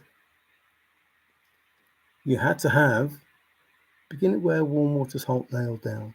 You had to understand that. Really understand it. Because it names the place. That's how simple it is. That's how simple it is. If you don't have it nailed down, how the heck, how can you be sure of warm water's halt? How can you be sure? You can't. You can just have a thought that you think is correct. But if it's named, and it's not even up for debate, it's not even up for question, you cannot unsee it once you see it. The only thing you have to do, if you wanted to, if you felt you could, is work out what the other words were. Maybe you only needed one stanza. Maybe you started at the blaze. Maybe, if you've been wise and found the blaze, maybe you'd know you're at warm water's halt. Maybe, maybe, just heavy loads and water high. There'll be no paddle up your creek. The end is ever drawing nigh. See what's happening? Do you see what's happening when you know what the blaze is?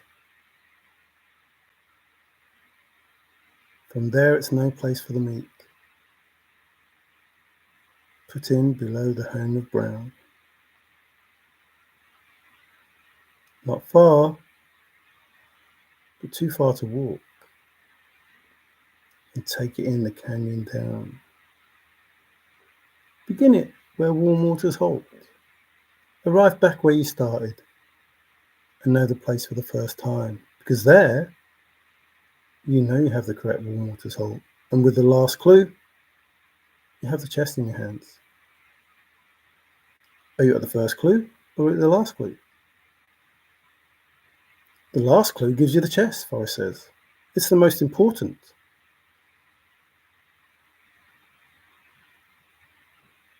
Are you listening? The last clue is the most important. Begin it where warm waters halt is the first clue. And yet Forrest says, that's an important clue. But the most important clue is the last clue, because that's when you have the chest.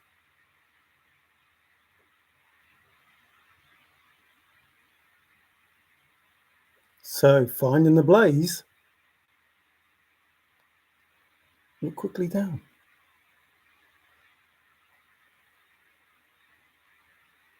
Your quest to cease.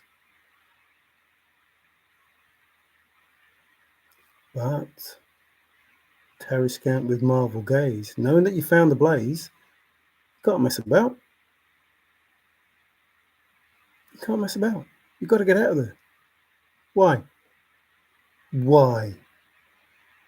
Why have you got to get out of there? I don't know. Somebody's in a car park. Why should you get out of there? Why should you get out of the car park? Terry scant with marvel gaze. Quick, get out. Somebody's going to get you a parking space. As long as you all continue to say that you found a chest, your narrative is Jack. So be it. It's all you have, nothing.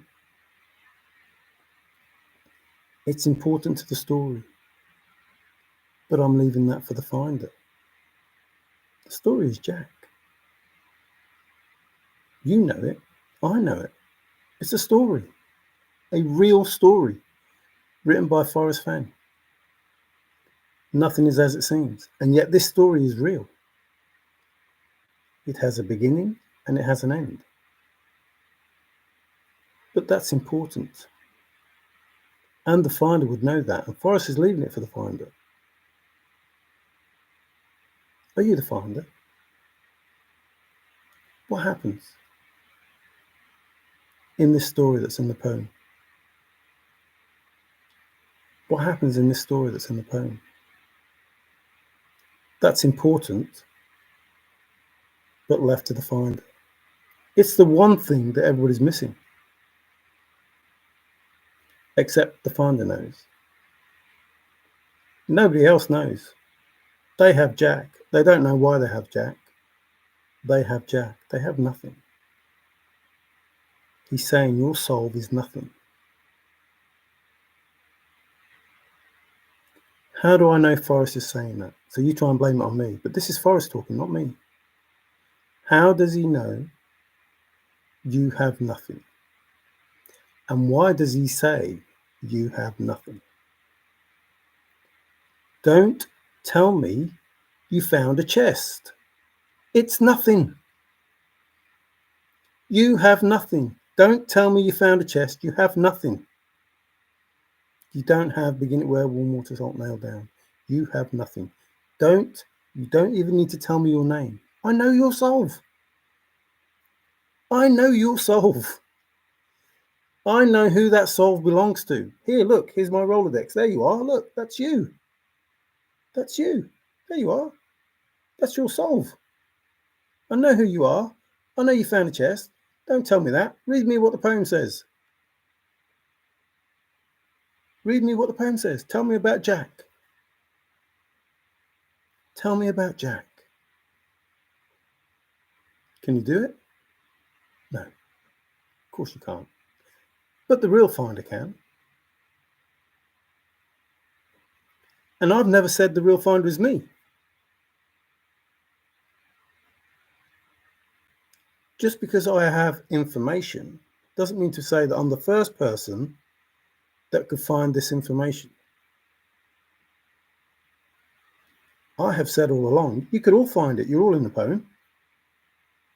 I have said all along that you're all right. You all found a chest. I've told you all that. Is it the correct chest? Not according to Forrest Fenn. Got nothing to do with me. I don't know. I didn't hide it. I didn't hide it. Has nothing to do with me. None of these are my thoughts. They're words from Forrest Fenn that says, you people who found a chest, don't tell him you found a chest. You people, not me. I didn't tell Forrest I found a chest. I didn't tell him I found a chest before he said to all of you, don't tell me you found a chest. I never even said to Forrest, Forrest, I found your chest. Never. I never even asked Forrest, Forrest, was I close? I didn't do that. I didn't need to. Was it me, Forrest? I didn't do that. I didn't need to. Where was it, Forrest? I didn't do that. I didn't need to.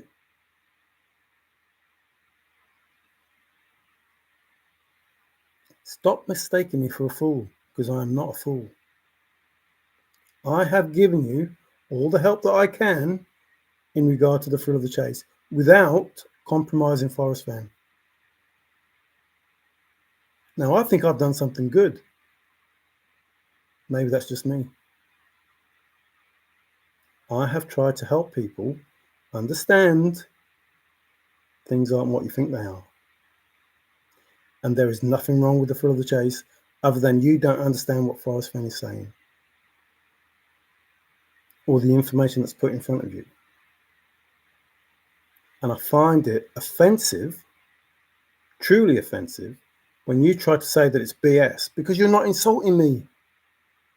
They're not my words. They're not my thoughts. I'm telling you what Forrest said. It's in a place people would not normally go. From there, it's no place for the meek. A place where people would not normally go. No one is going to stumble on that chest because it's in a place where people wouldn't go. Now, the reason I'm saying it to you, in the way that I'm saying it to you, is because you don't understand the way that Forrest said it. That's not my fault. That doesn't make me the baddie. That just makes you hard of hearing. Listen. It's simple. If you don't have, begin it where warm waters halt, you have nothing, Jack. But nothing. Why are you continuing with your solve if you have nothing as your first clue? Where is there any logic in that at all? Now you'll turn around and say, yeah, but I know what it is. I know what warm waters halt because Forrest said this and did this. And no, he said, if you don't have it nailed down, you have nothing. So no matter how many thoughts that run through your head, because you can't think Forrest Fenn's thoughts, he said that.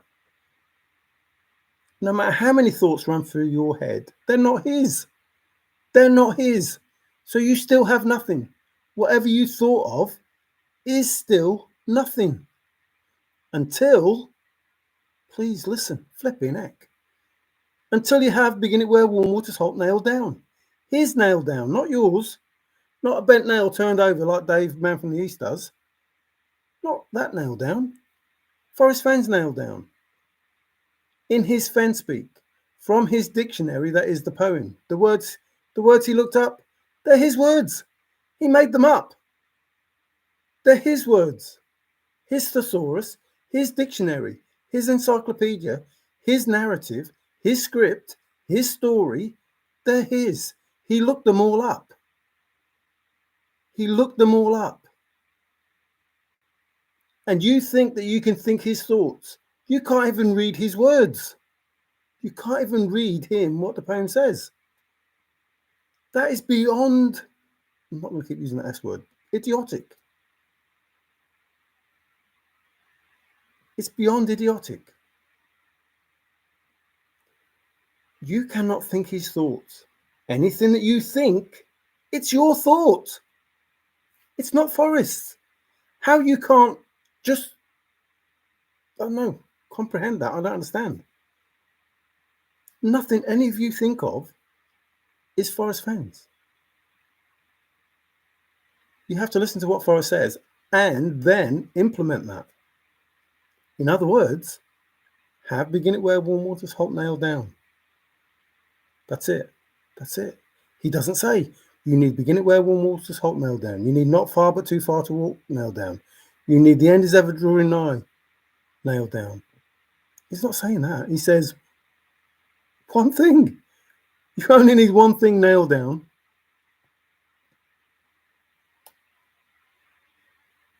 One thing nailed down. You can't even do that. And it's beyond believing that you're a real searcher. It truly is. Because I know that if somebody was saying to me what I'm saying to you, I'd be like, oh, I better go and do something. Just to prove that what Forrest said is correct. Because I need a correct solve. I need a winning solve. Why do I need a correct solve? Why do I need a winning solve? What is it about those words, all those words that Forrest looked up, what is it about those words that I have to understand? See, that's how I work. Whereas you work on, well, Forrest, in the book, this is one of the, yeah, that's it. That's it. I'm going with that. Is it nailed down? I don't know. What do you mean by nailed down? Well, Forrest Fenn said, if you don't have it nailed down, you have nothing. Yeah, don't worry about that. Forrest is a liar. Yeah, Forrest moved it. No, it's not in Wyoming. It's somewhere else because Forrest didn't put it there. Just crazy. In order for people to make their solve work, Forrest is a liar. Forrest is a fraud. Forrest moved it. Forrest pulled it. It was never there. In order for them to make it work. It's crazy. Crazy. I find it hilarious. I really do. I find myself laughing.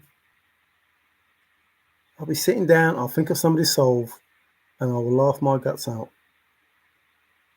And the first person that always comes to mind is Dave. If you're in the chat, Dave.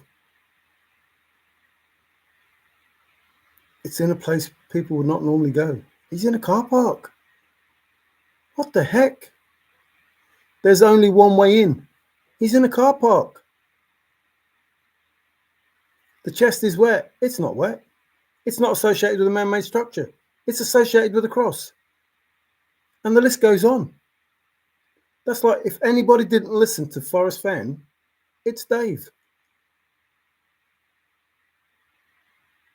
Now, either Dave is the absolute other end of the spectrum of somebody working for Forrest that puts a solve out that has nothing to do with what Forrest is talking about. And he's part of the thrill of the chase. I don't know who is and who isn't, or if there is anybody at all. But I do know that Dave, he don't listen. No specialized knowledge. Oh, I've got comic book 135, and on such and such a page, it says this. Oh, no specialized knowledge there then. What goes through people's heads? If you're just trolling, you're just trolling. Fine. But stop making yourself out to look an idiot. If you want to do it to other people who don't understand that you're looking an idiot, then do it to them, but don't do it to me, because I'll just tell you you're an idiot. You only had to do one simple thing that Forrest told you after giving you all those hints. Is to have begin it where warm waters halt nailed down. And once you did that, done. Done. Once you did that, done. Finished. You are 100% certain begin it where warm waters halt. And you would have that chest. There is no doubt about it. And you wouldn't be worried about Jack. You wouldn't be worried about the last 4 years.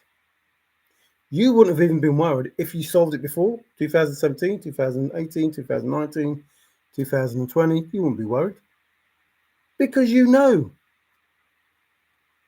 but you don't know. And that in itself, just that in itself says you're not the solver. Because Forrest was talking to the solver. It was to aid the finder, not the seeker. Just crazy. Am I the only one here? Has everybody gone? Because there's only David B, David B, David B, David B. Oh, Amy. Hey, Amy.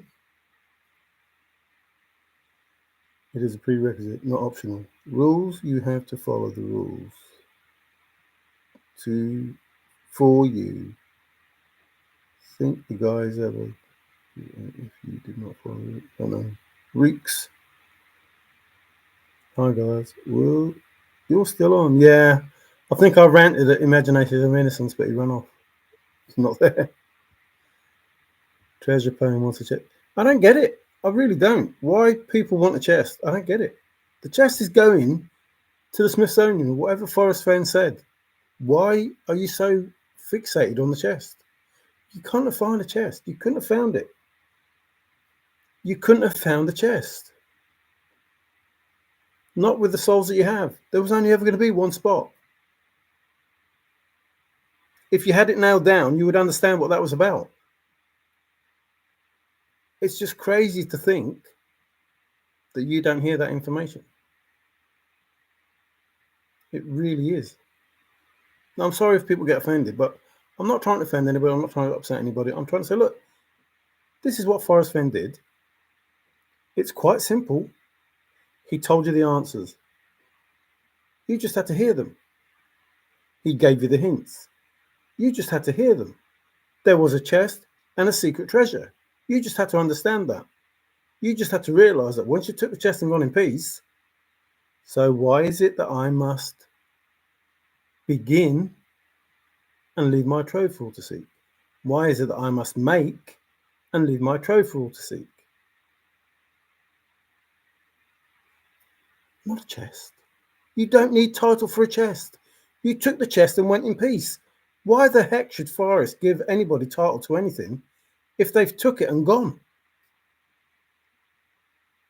It's beyond crazy to think that that's the solve about a chest. You took the chest and went in peace. If you took the chest on a Monday and you sold everything by the Friday, are you going to go to Forrest and say, Forrest, can I have the title now, please? No, of course you're not. Because you think, I found the chest, I sold everything that was in the chest, I'm done. He's suddenly going to go, oh, hang on, what was the title? No. You would have known already what it was all about. Don't take the chest and go in peace, sell the chest, except for the two big ones, keep them. But no, that's crazy. Absolutely crazy. Especially when Forrest says, don't tell me you found a chest. Absolutely crazy. And it doesn't matter how much you want it to be true that you found the chest. You haven't got it nailed down. So you can't start the thrill of the chase. You don't start the thrill of the chase unless you have begin it where, warm water, salt nailed down. It's impossible. And it's only supposed to be difficult. If you don't have it, you have nothing, and nothing is jack. And that's all you will ever have. If you keep saying that you're the finder of the chest, all 100 of you, 200 of you, 300 of you, you all have jack. All of you. That's what Forrest is saying. You have nothing, and nothing is jack. He is the script. He is the story. That's what's important. And if you continue to say you have the chest, which you can't have because Forrest says, don't tell me you found the chest, you can't all have the chest. Some in Montana, some in Wyoming, some in Colorado, some in New Mexico. It's impossible. And yet you have no proof that will convince anyone else, because the proof is you have to have it nailed down. Once you have the proof of it being nailed down, job done. No more jack. You will have something. Something ends the chase. Until you realize begin it where warm water's halt is nailed down, and you must have it nailed down, you still have nothing. At the time that you understand it's nailed down, you have something. Once you have something, nothing is gone and nothing is jack. So read to Forrest what the poem says. Don't find a chest. Read to Forrest what the poem says. Read the story. Read the narrative that is contained within the idea. The idea contains the script, the story. What is an idea? So to find the chest, please listen. Read the poem with a little imagination. It's done. But read it knowing that begin it where warm water's halt is nailed down. That's it. No sliding lines, no squares, no colours. Just read the poem with a little imagination. Yeah, just a little imagination will do. Welcome home, welcome.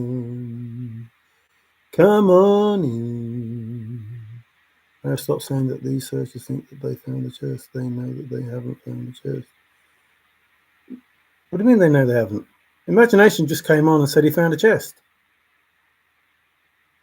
How does he know that he hasn't found a chest if he's just come on saying that he found a chest?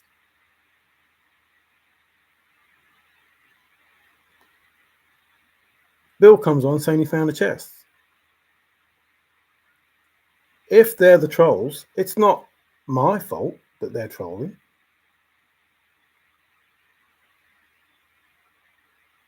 Exactly what I'm saying, Tigger. When they stop saying they found a chest, they have something.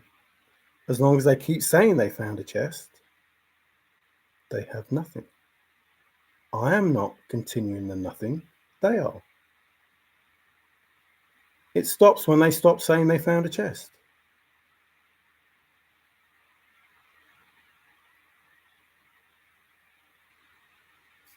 It's that simple. It really is.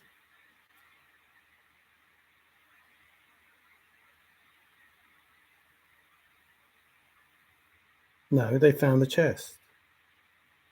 Hey, Robert, how you doing? They definitely haven't got the correct solve. That's even worse. That's even worse, Tigger. That's even worse. They definitely don't have the correct solve. Definitely don't have the correct solve. And if they do, why haven't they put it in here? Even if it's only one part of the correct solve. Even if it's only a smidgen of the correct solve. Just to prove that they have the correct solve.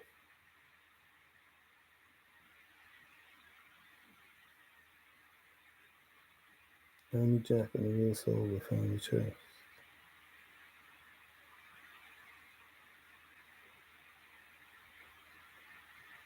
Yeah. David has a little list where he doesn't track others' info. If they don't have a chest, then they haven't found any. That's just what I just said. That's exactly what I just said. They have nothing. Exactly what I just said. As long as you keep saying, all right, if your solve was for a chest, it doesn't matter what the solve is for. But most of the people that come in here saying, I found the chest. Forrest Fenn is a liar. Forrest Fenn owes me this. So Dave didn't find a chest. Man from the East didn't find a chest. Bill didn't find a chest. A place where a chest should be. Five Leaf didn't find a chest. A place where a chest should be. The only person that isn't saying they found a chest is Street.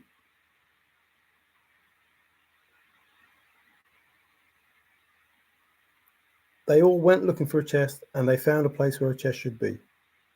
And that's their solve. But in reality, they're saying they found the chest, but the chest wasn't there. or Forrest moved it, or it was never there in the first place, or Forrest Fenn is a liar, and it wasn't in Wyoming, it was in New Mexico, or it was in Colorado. They're definitely saying they found a chest. Except Street.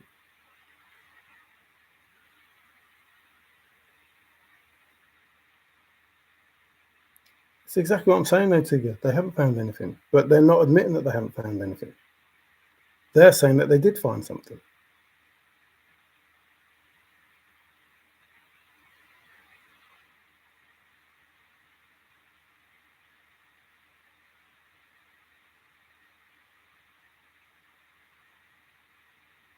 No, Robert. A single has Jack. Tigger, you're missing the point. If these people are trolls and doing it, trying to get information, it ain't happening. Well, they've had information, but they haven't had the information. But their argument is their solve gives them the chest. And if it doesn't give them the chest, they're waiting for something. But because they didn't find a chest or anything else, they have nothing. Now, the only solve that they've gone for is the chest. They don't know what the real solve is. The real solve is not about the chest. The real solve is something else. Anybody that went searching in Thriller Chase went searching for a chest. Anybody that found a blaze is saying the chest should be there. Now, if they're just trolling, remember, I'm 4 years in, wondering who these people are that say this bull about they have the correct solve when they obviously don't. Until they stop saying that they have the correct solve, they will have Jack. And that will continue as long as they continue to say they have the correct solve. Because I know it's impossible for them to have the correct solve. They don't have the correct solve for a chest or anything else. I just have no firearm. They just want to know the solve to see if they were close. Well then, why don't they just admit that they don't have the solve? It's exactly what I'm saying. Admit that you don't have the solve, and then maybe you'll get the solve. But as long as you keep insisting that your solve is correct, you will have the narrative.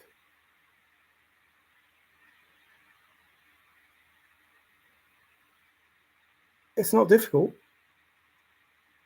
And don't tell me they're not, because Dave is still doing these videos.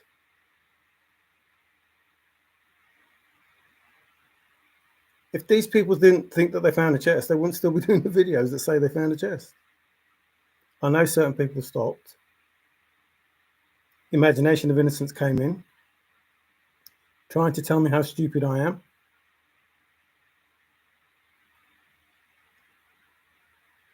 That his solve is correct.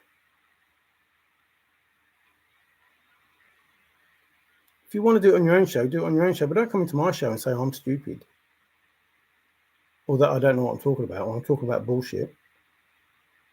They're not my words, they're Forrest Fenn's words. If you don't like them, argue with Forrest and say, Forrest, you saying that people would not normally go there affects my solve. What do you mean by that? Don't say that I'm talking BS when I'm trying to explain how to get the correct solve. I've told them how to get the correct solve. I've told you how to get the correct solve.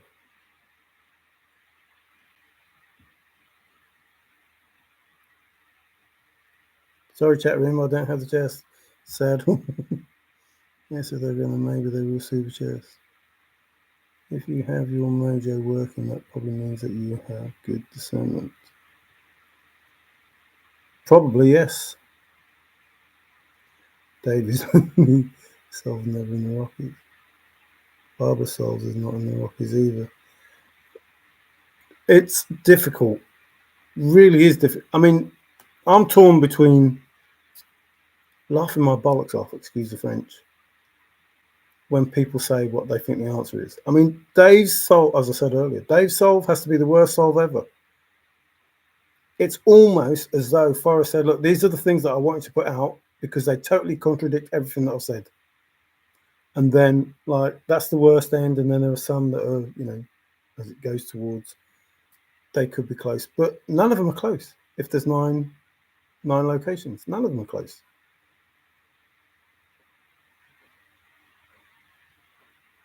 You know, the who and the where is up to the finder, but it's like, well, if it's up to the finder, why is everybody still shouting and screaming that they are the finder? That makes sense. Yeah, you know, and that's what it needed. You know, people to say, well, I didn't find it. Not because I want to be the finder. Please don't think that. It's not because I want to be the finder. It's because they say Forrest was right. Everything that Forrest did was perfect. Forrest said, I tried to think of everything. Yeah, Forrest, you know, hands up, you got us. We didn't find it. Not, you know, Forrest is bad. Forrest is a liar. Forrest moved it. Forrest pulled it. You know, blah, blah, blah. No, not that. Just sorry, Forrest Fenn. It appears that you actually did do what you said you did, created this amazing thing, fooled us all and told us all at the same time. Those sort of things. Just crazy. I tried my hardest, though, to solve the poem. We all tried our hardest, Rob. You know, the problem that I had when I first started, I was greedy. I really was greedy. It wasn't just the greed. It was, excuse me, you know, stop working, you know, and help my wife. And that, like that money that I thought I was going to get, like that was going to do it. That was going to do it for us. We were going to be all right. And I was so, you know, goal fever stuff. I spent money that I didn't really have. I left my wife here. You know, I was only gone, you know, less than a week, I think, or, you know, there and back. And when I was over there, it's like, man, I can't believe that you're so selfish. And, you know, lots of bad thoughts came to my head about how stupid I was. And like I said, I thought I was just going to go over there, get the chest, get on the plane, go back home. It's like, what the heck was I thinking? And I understand how bad it can be. And then I didn't want to find the chest. I just wanted to understand what Forrest was saying. Because he wasn't saying go out and find the chest, that's for sure.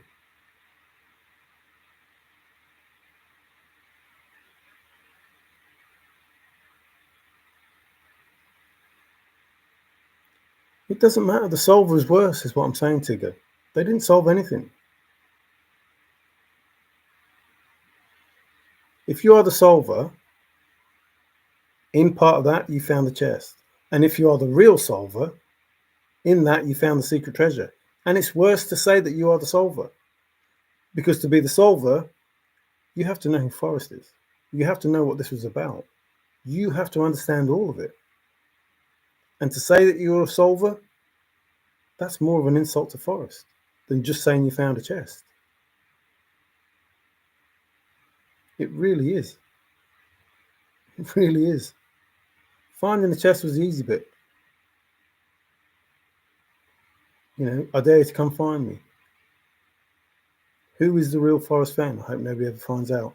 And, you know, I'm quite happy for that to be the case.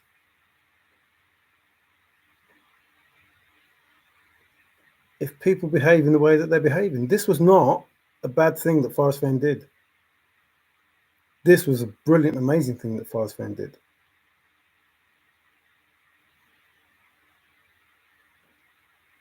But to say that you're the solver, that's worse than saying you're the finder.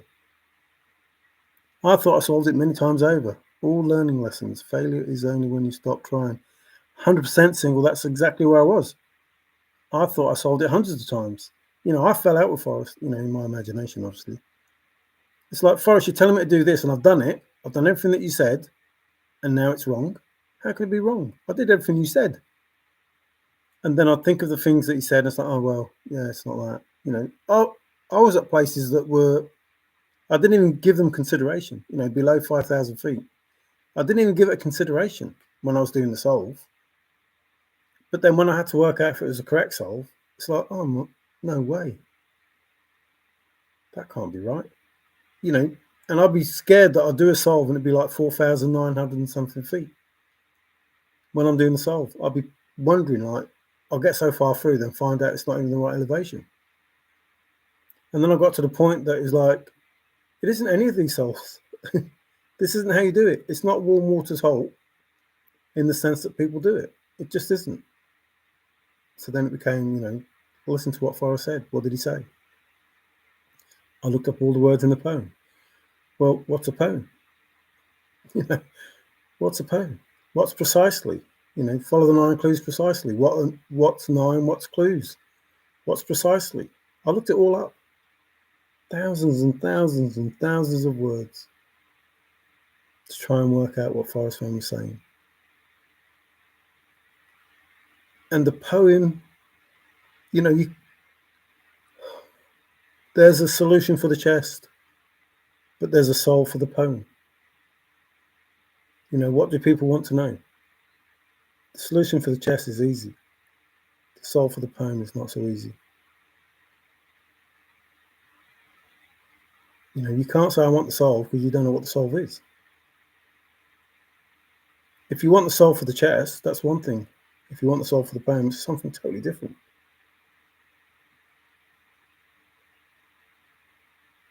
I could tell you the solve for the chest, but then you'd want to know what the solve for the poem is.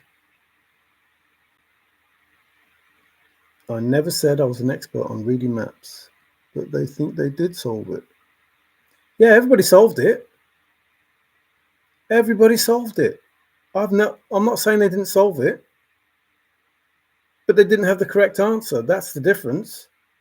I've said listen, if you go back on my videos, I said everybody's right.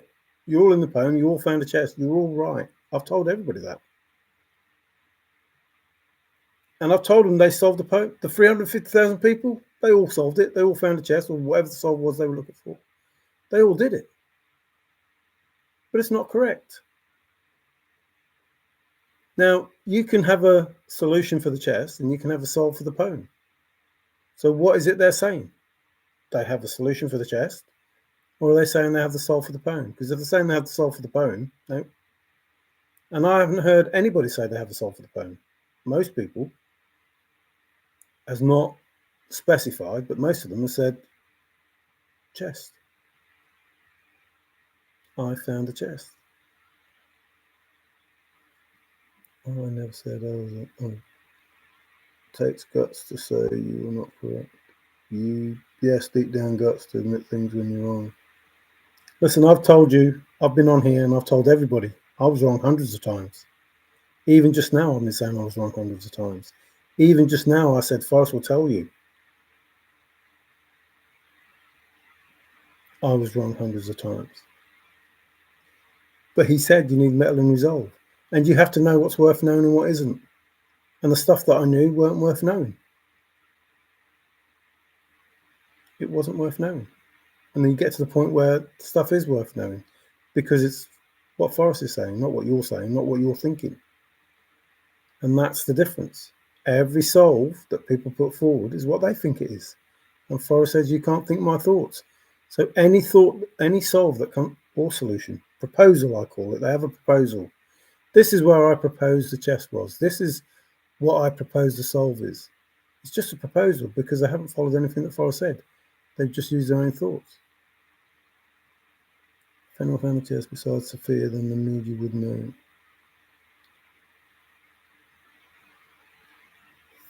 Failing is part of the process to getting the end result. Absolutely.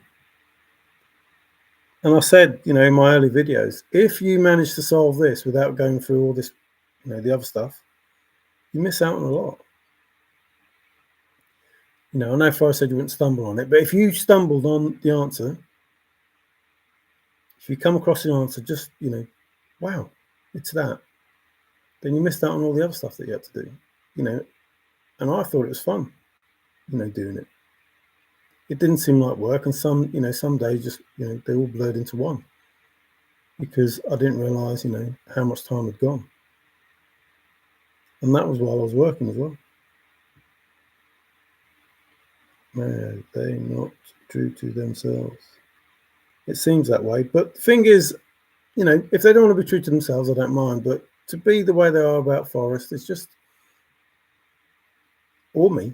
There's no need. You don't have to believe what I say. I don't say that I don't believe what you say. I say, look, Forrest Fenn said this, and what you've just said to me, that don't make sense. It cannot be right, is what I say. It can't be right. It can't be right. I'm not trying to argue something that I'm thinking. I'm trying to say from Forrest Fenn's point of view, this is what he said, and what you've just told me can't be right. And that's what I did with my own solves. I did exactly the same. Thought it was brilliant. No one's going to beat this. This is the best solve there is. Listen to Forrest, and he said something, I was like, no way. No way. That can't be it. That can't be right. You can't. And I know he is, because obviously he did it. But I'd be arguing, I don't know. It's a great solve. And I don't mean, just a good solve. I mean a great solve. I mean, I'm following, walking down a road to a place to do stuff. I'm finding a key in one place to another place. These things aren't coincidences. But every person in the chase is doing exactly the same thing. Having all this confirmation bias stuff that says, yep, I'm the solver.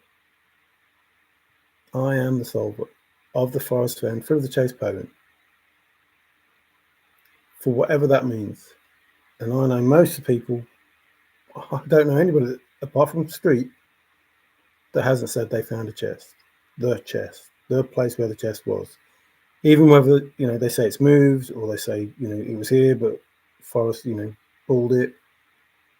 It was all about finding the blaze and finding the chest at the end of that blaze. Forrest told us in the poem where it was at. No one listened to Forrest. Hear me all. Yeah, nobody listened. Because we wasn't listening to Forrest. I think people thought that they could do it. Like, once people got into that mode of just begin it where warm water's halt, find a warm water's halt. And it amazes me because they're trying to find the hardest, a warm water's halt that nobody's going to think of. I'm trying to find this really brilliant warm water's halt, or this really brilliant solve. And Forrest says, when you find out what it is, you're going to think, why don't I think of that? So really, you should have been trying to find the easiest warm water's halt. Because Forrest is going to say, why don't you think of that? You should be trying to find the easiest one because it's really simple. But they're going through these long, winded, fantastic solves. And some of them are fantastic. But like I say, going back to Dave, he has to be the worst one. And it's like he's been set up to be the worst one. Because everything that Forrest said, his solve contradicts, and he doesn't care. He still says that he's the hero and does this and blah, blah, blah. And it's like, I don't see how you can think that all those comics, that it's not specialized knowledge, or that there's more than one way into the car park, or that the chest was not wet. And all of the other things that Forrest said, is like, nah, that can't be right. And it's not because I want it to be wrong. It's like, well, it can't be right. Begin it and end it. Hardly chooses itself.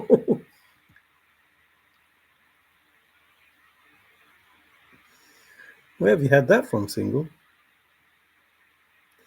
So if you arrive back where you started, if you start where you finish, then you're going to know the place for the first time. They solved the first two clues, walked right by the chest. Didn't know the importance of the first clue, etc., etc., etc. The importance of the first clue being nailed down is all this is really about. That's all this is about. For the chest. If you want a solution for the chest, that's all this is about. For the other stuff, no, that's different. Typo. You can't back down. Yeah, you can't backdoor the poem.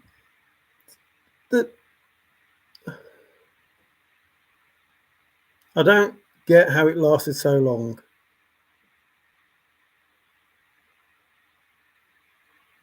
When, you know, when I see what the solve is for the chest.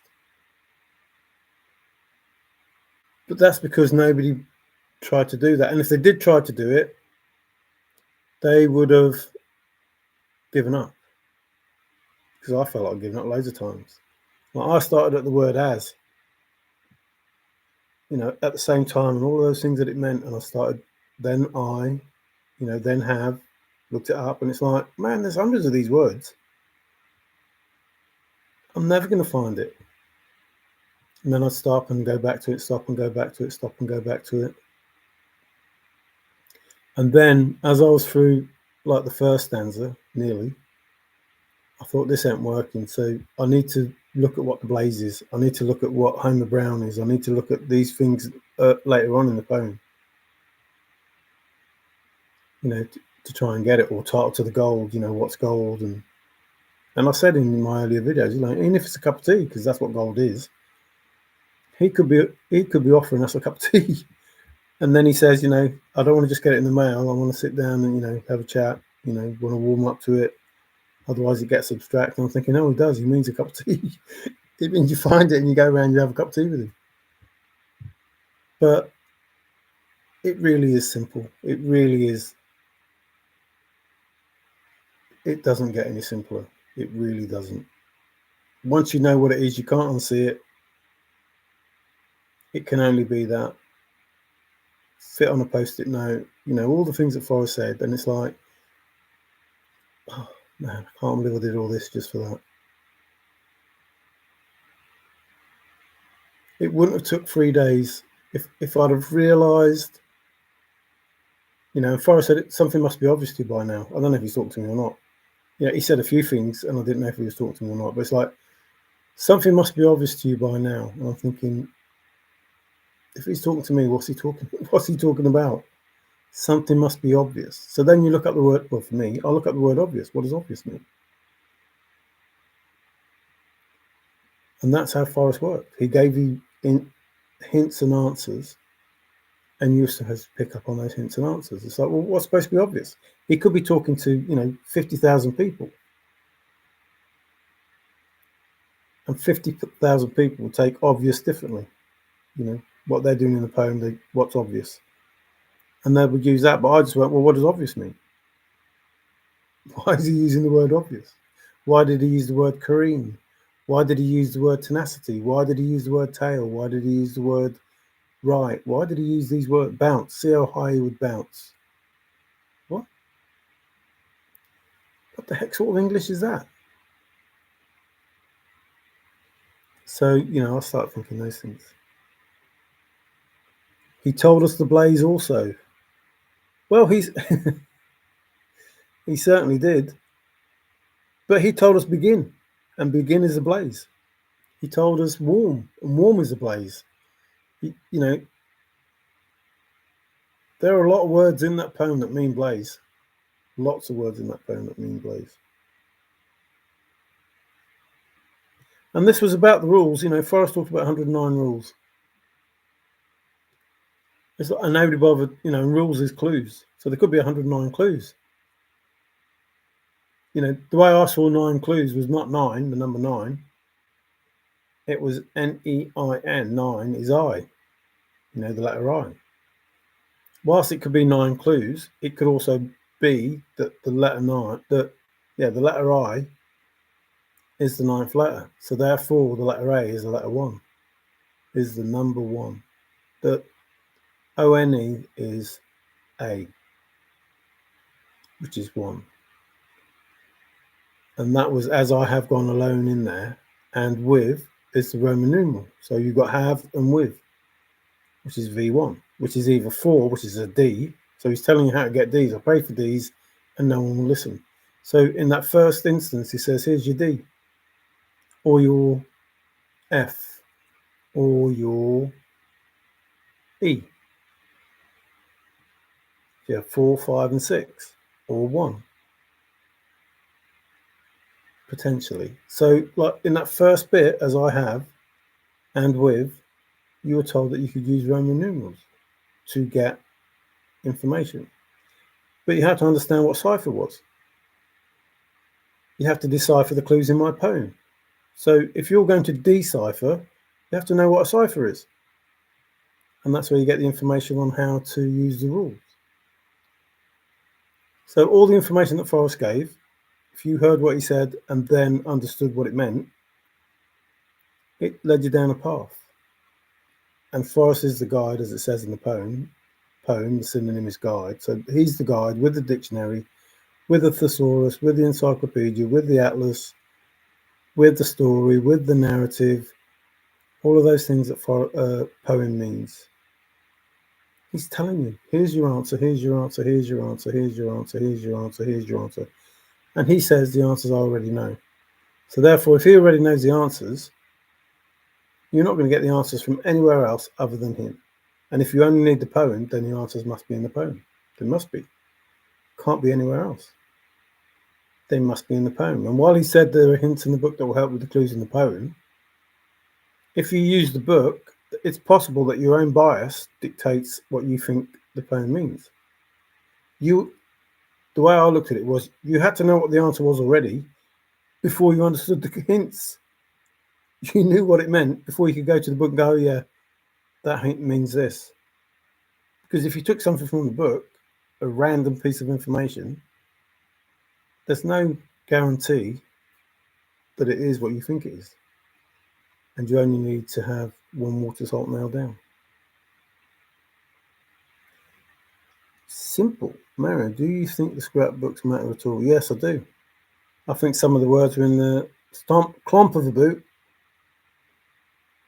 The clomp of a boot. So it's waiting for the clomp of a boot. Now, it doesn't have to be like clomp doesn't mean what you think it does, and boot doesn't, but it could be just like a court case or some sort of case, that sort of boot. Or it could be the car boot, the Denver Museum. The chest is in the back of the boot. You find Forrest in the Denver Museum car park. You meet him. He says, go in the boot, get the chest. Get the chest and lower the boot, and that's it. The chase is over. So, but, the clump of a boot may or may not mean what you think it does. It could mean something more significant. I remember a clump of a boot being, one step for man, one giant leap for mankind. That was a clump of a boot. Peggy will be waiting, the treasure will be waiting. Like there are different meanings for the things that Forrest says that aren't what you naturally think of. So I do think the scrapbooks helped. I don't think he would have put them out if they weren't going to help. 100% believe that they have important information, and plus he wouldn't have brought out Once Upon a While with the scrapbooks if it didn't help. And I think they were all planned. They were all meant to come out. But there's still those 3 books that were in his drawer, plus the project that he didn't know if he would finish. And that might be the endeavor. Should I succeed in this endeavor might be nailed down. There's one word that come up a lot. It's not there, but there's one word that came up a lot, which was golden, which is Colorado. So it's quite easy to think that golden Colorado is the answer. And I could, somebody else could have a solving golden Colorado, doing it differently, but it couldn't be golden because begin it where one water salt and there's only one location. Golden is a big place. It could be anywhere in golden. So it couldn't be that. So whilst it would have been a good solve, when you actually listen to what Forrest Fenn says, it's like, well, yeah, it's a synonym and it comes up over and over and it's a good solve. It's not what he said. And golden, the places in golden are places you would normally go to. So the easiest way to narrow it down is to find the places that you wouldn't normally go to. That's the easiest way to narrow it down. Like The search area from the 4 states is massive and there's loads, but there aren't that many. I mean, there's loads, but there aren't that many of places that you wouldn't normally go to. And that's how you narrow it down. You could narrow it down to, I don't know, even if it was 300 places, it's a lot better than the whole search state. The search states. So you could have done it like that, but the way I looked at it was read the poem, read it, read the words that are in the poem, and try to work out what Forrest really said. It can't be the words that are wrote, because that's no different than saying begin it at Madison Junction. You can't say that. So if it was begin it at Madison Junction, he changed those 2 words and put some different words in there. It's not Madison Junction, but if that was the case, so he can't say it. So instead of putting Madison Junction there, he swaps those Madison Junction out and put something in, because Douglas said, I saw a first draft, said it was too easy. That's probably because it was the original words. I don't know how it worked, but I do know that you don't see the first draft of a 15-year poem. No way. Not if the poem took 15 years. You don't see a first draft, because if you see the first draft and you're told it's too easy, then it's going to take you another 10 years, 15 years to write a different one.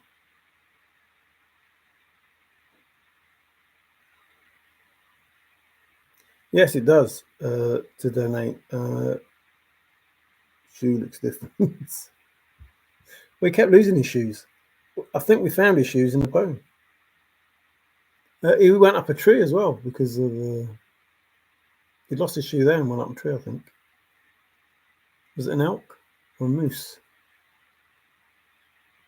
I can't remember now. But he went up a tree, being chased, stayed up there. So I think I'll leave it there anyway. I'm not trying to get anybody. I'm not trying to call anybody out. I'm trying to say, look, Forrest said this. And this that he's saying means you have Jack. You have the narrative of Jack. And as long as you keep insinuating that you have the solve, the chest, whatever it is, the find, then you will always have Jack. It will always be nothing. You will always have nothing. The only time you will have something is if you get where warm water's hot is nailed down.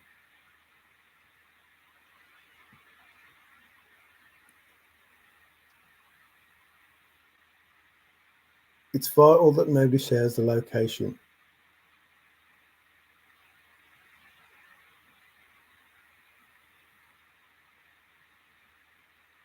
I believe that Forrest has succeeded in the endeavour that he had.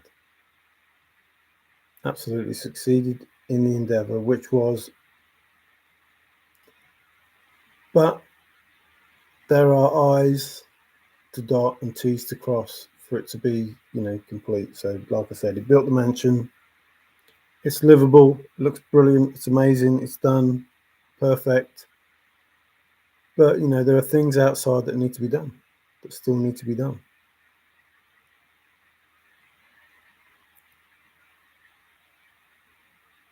And we're not waiting for Forrest now. We're waiting for someone else. Apparently, all that Forrest had, gone probate, etc., etc., etc., is gone. So therefore, Forrest can't give you anything. Forrest has nothing to give you. So who is Forrest Fenn? Well, I hope nobody ever finds out. If not for my name, I would have nothing. If you die with more than $50 in your pocket, you're a failure. My father was burning the candle at both ends, etc., etc., etc. Lots of different hints about what the outcome of the Full of the Chase is.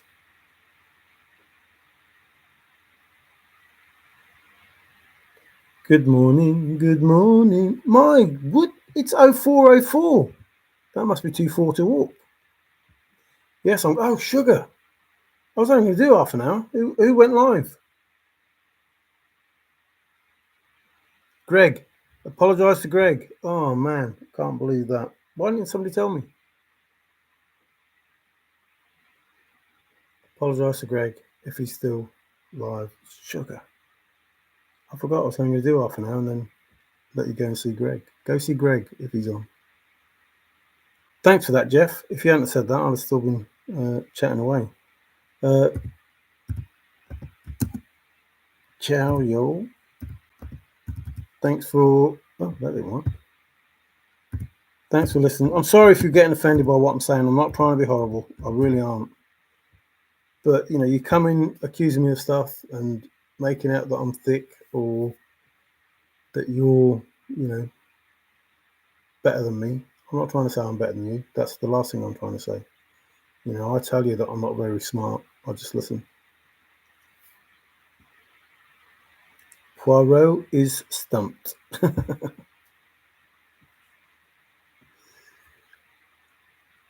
Just get begin at where warm water's hot nail down.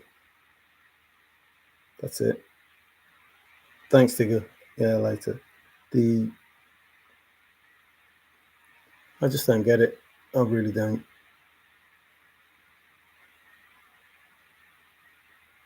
Basically, Davey and me between us would give you the answer. Would give you the answer. You know, it was hard. You know, I had Forrest teaching me. That doesn't mean to say I'm the solver. You know, the solver could have been quiet. The solver might not have said anything. Forrest and the solver could have, you know, come to an agreement before now. This is just information that, you know, I think the community needs, especially if JCB follows on. You know, I've took all my videos down. I feel, you know, at some point soon, you'll probably know what the answer is for the chest.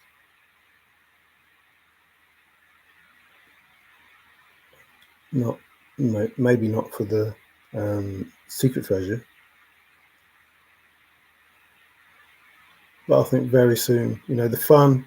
If you just look up the words, you'll know what, you know, is being said to you. For me, it's that simple. Take care, Tigger. Take care, Jeff. Take care, trusted Monsieur Poirot is stumped. If anybody speaks to Ben and Ashley, say, you know, I'm thinking of them. If you're in chat, Ben and Ashley, I'm thinking of you and the kids. I hope you're doing well. This is for you, by the way, Ben. The hat and the beard. At some point, you will shave it, if you know not already done. But you know, my thoughts are with you. Not an easy time. Like I say hi to Greg. Again, please don't be offended by what I'm saying. I'm not trying to claim anything other than Forrest has done something amazing, and you know it's worth being involved in that instead of just ignoring it. Ciao for now.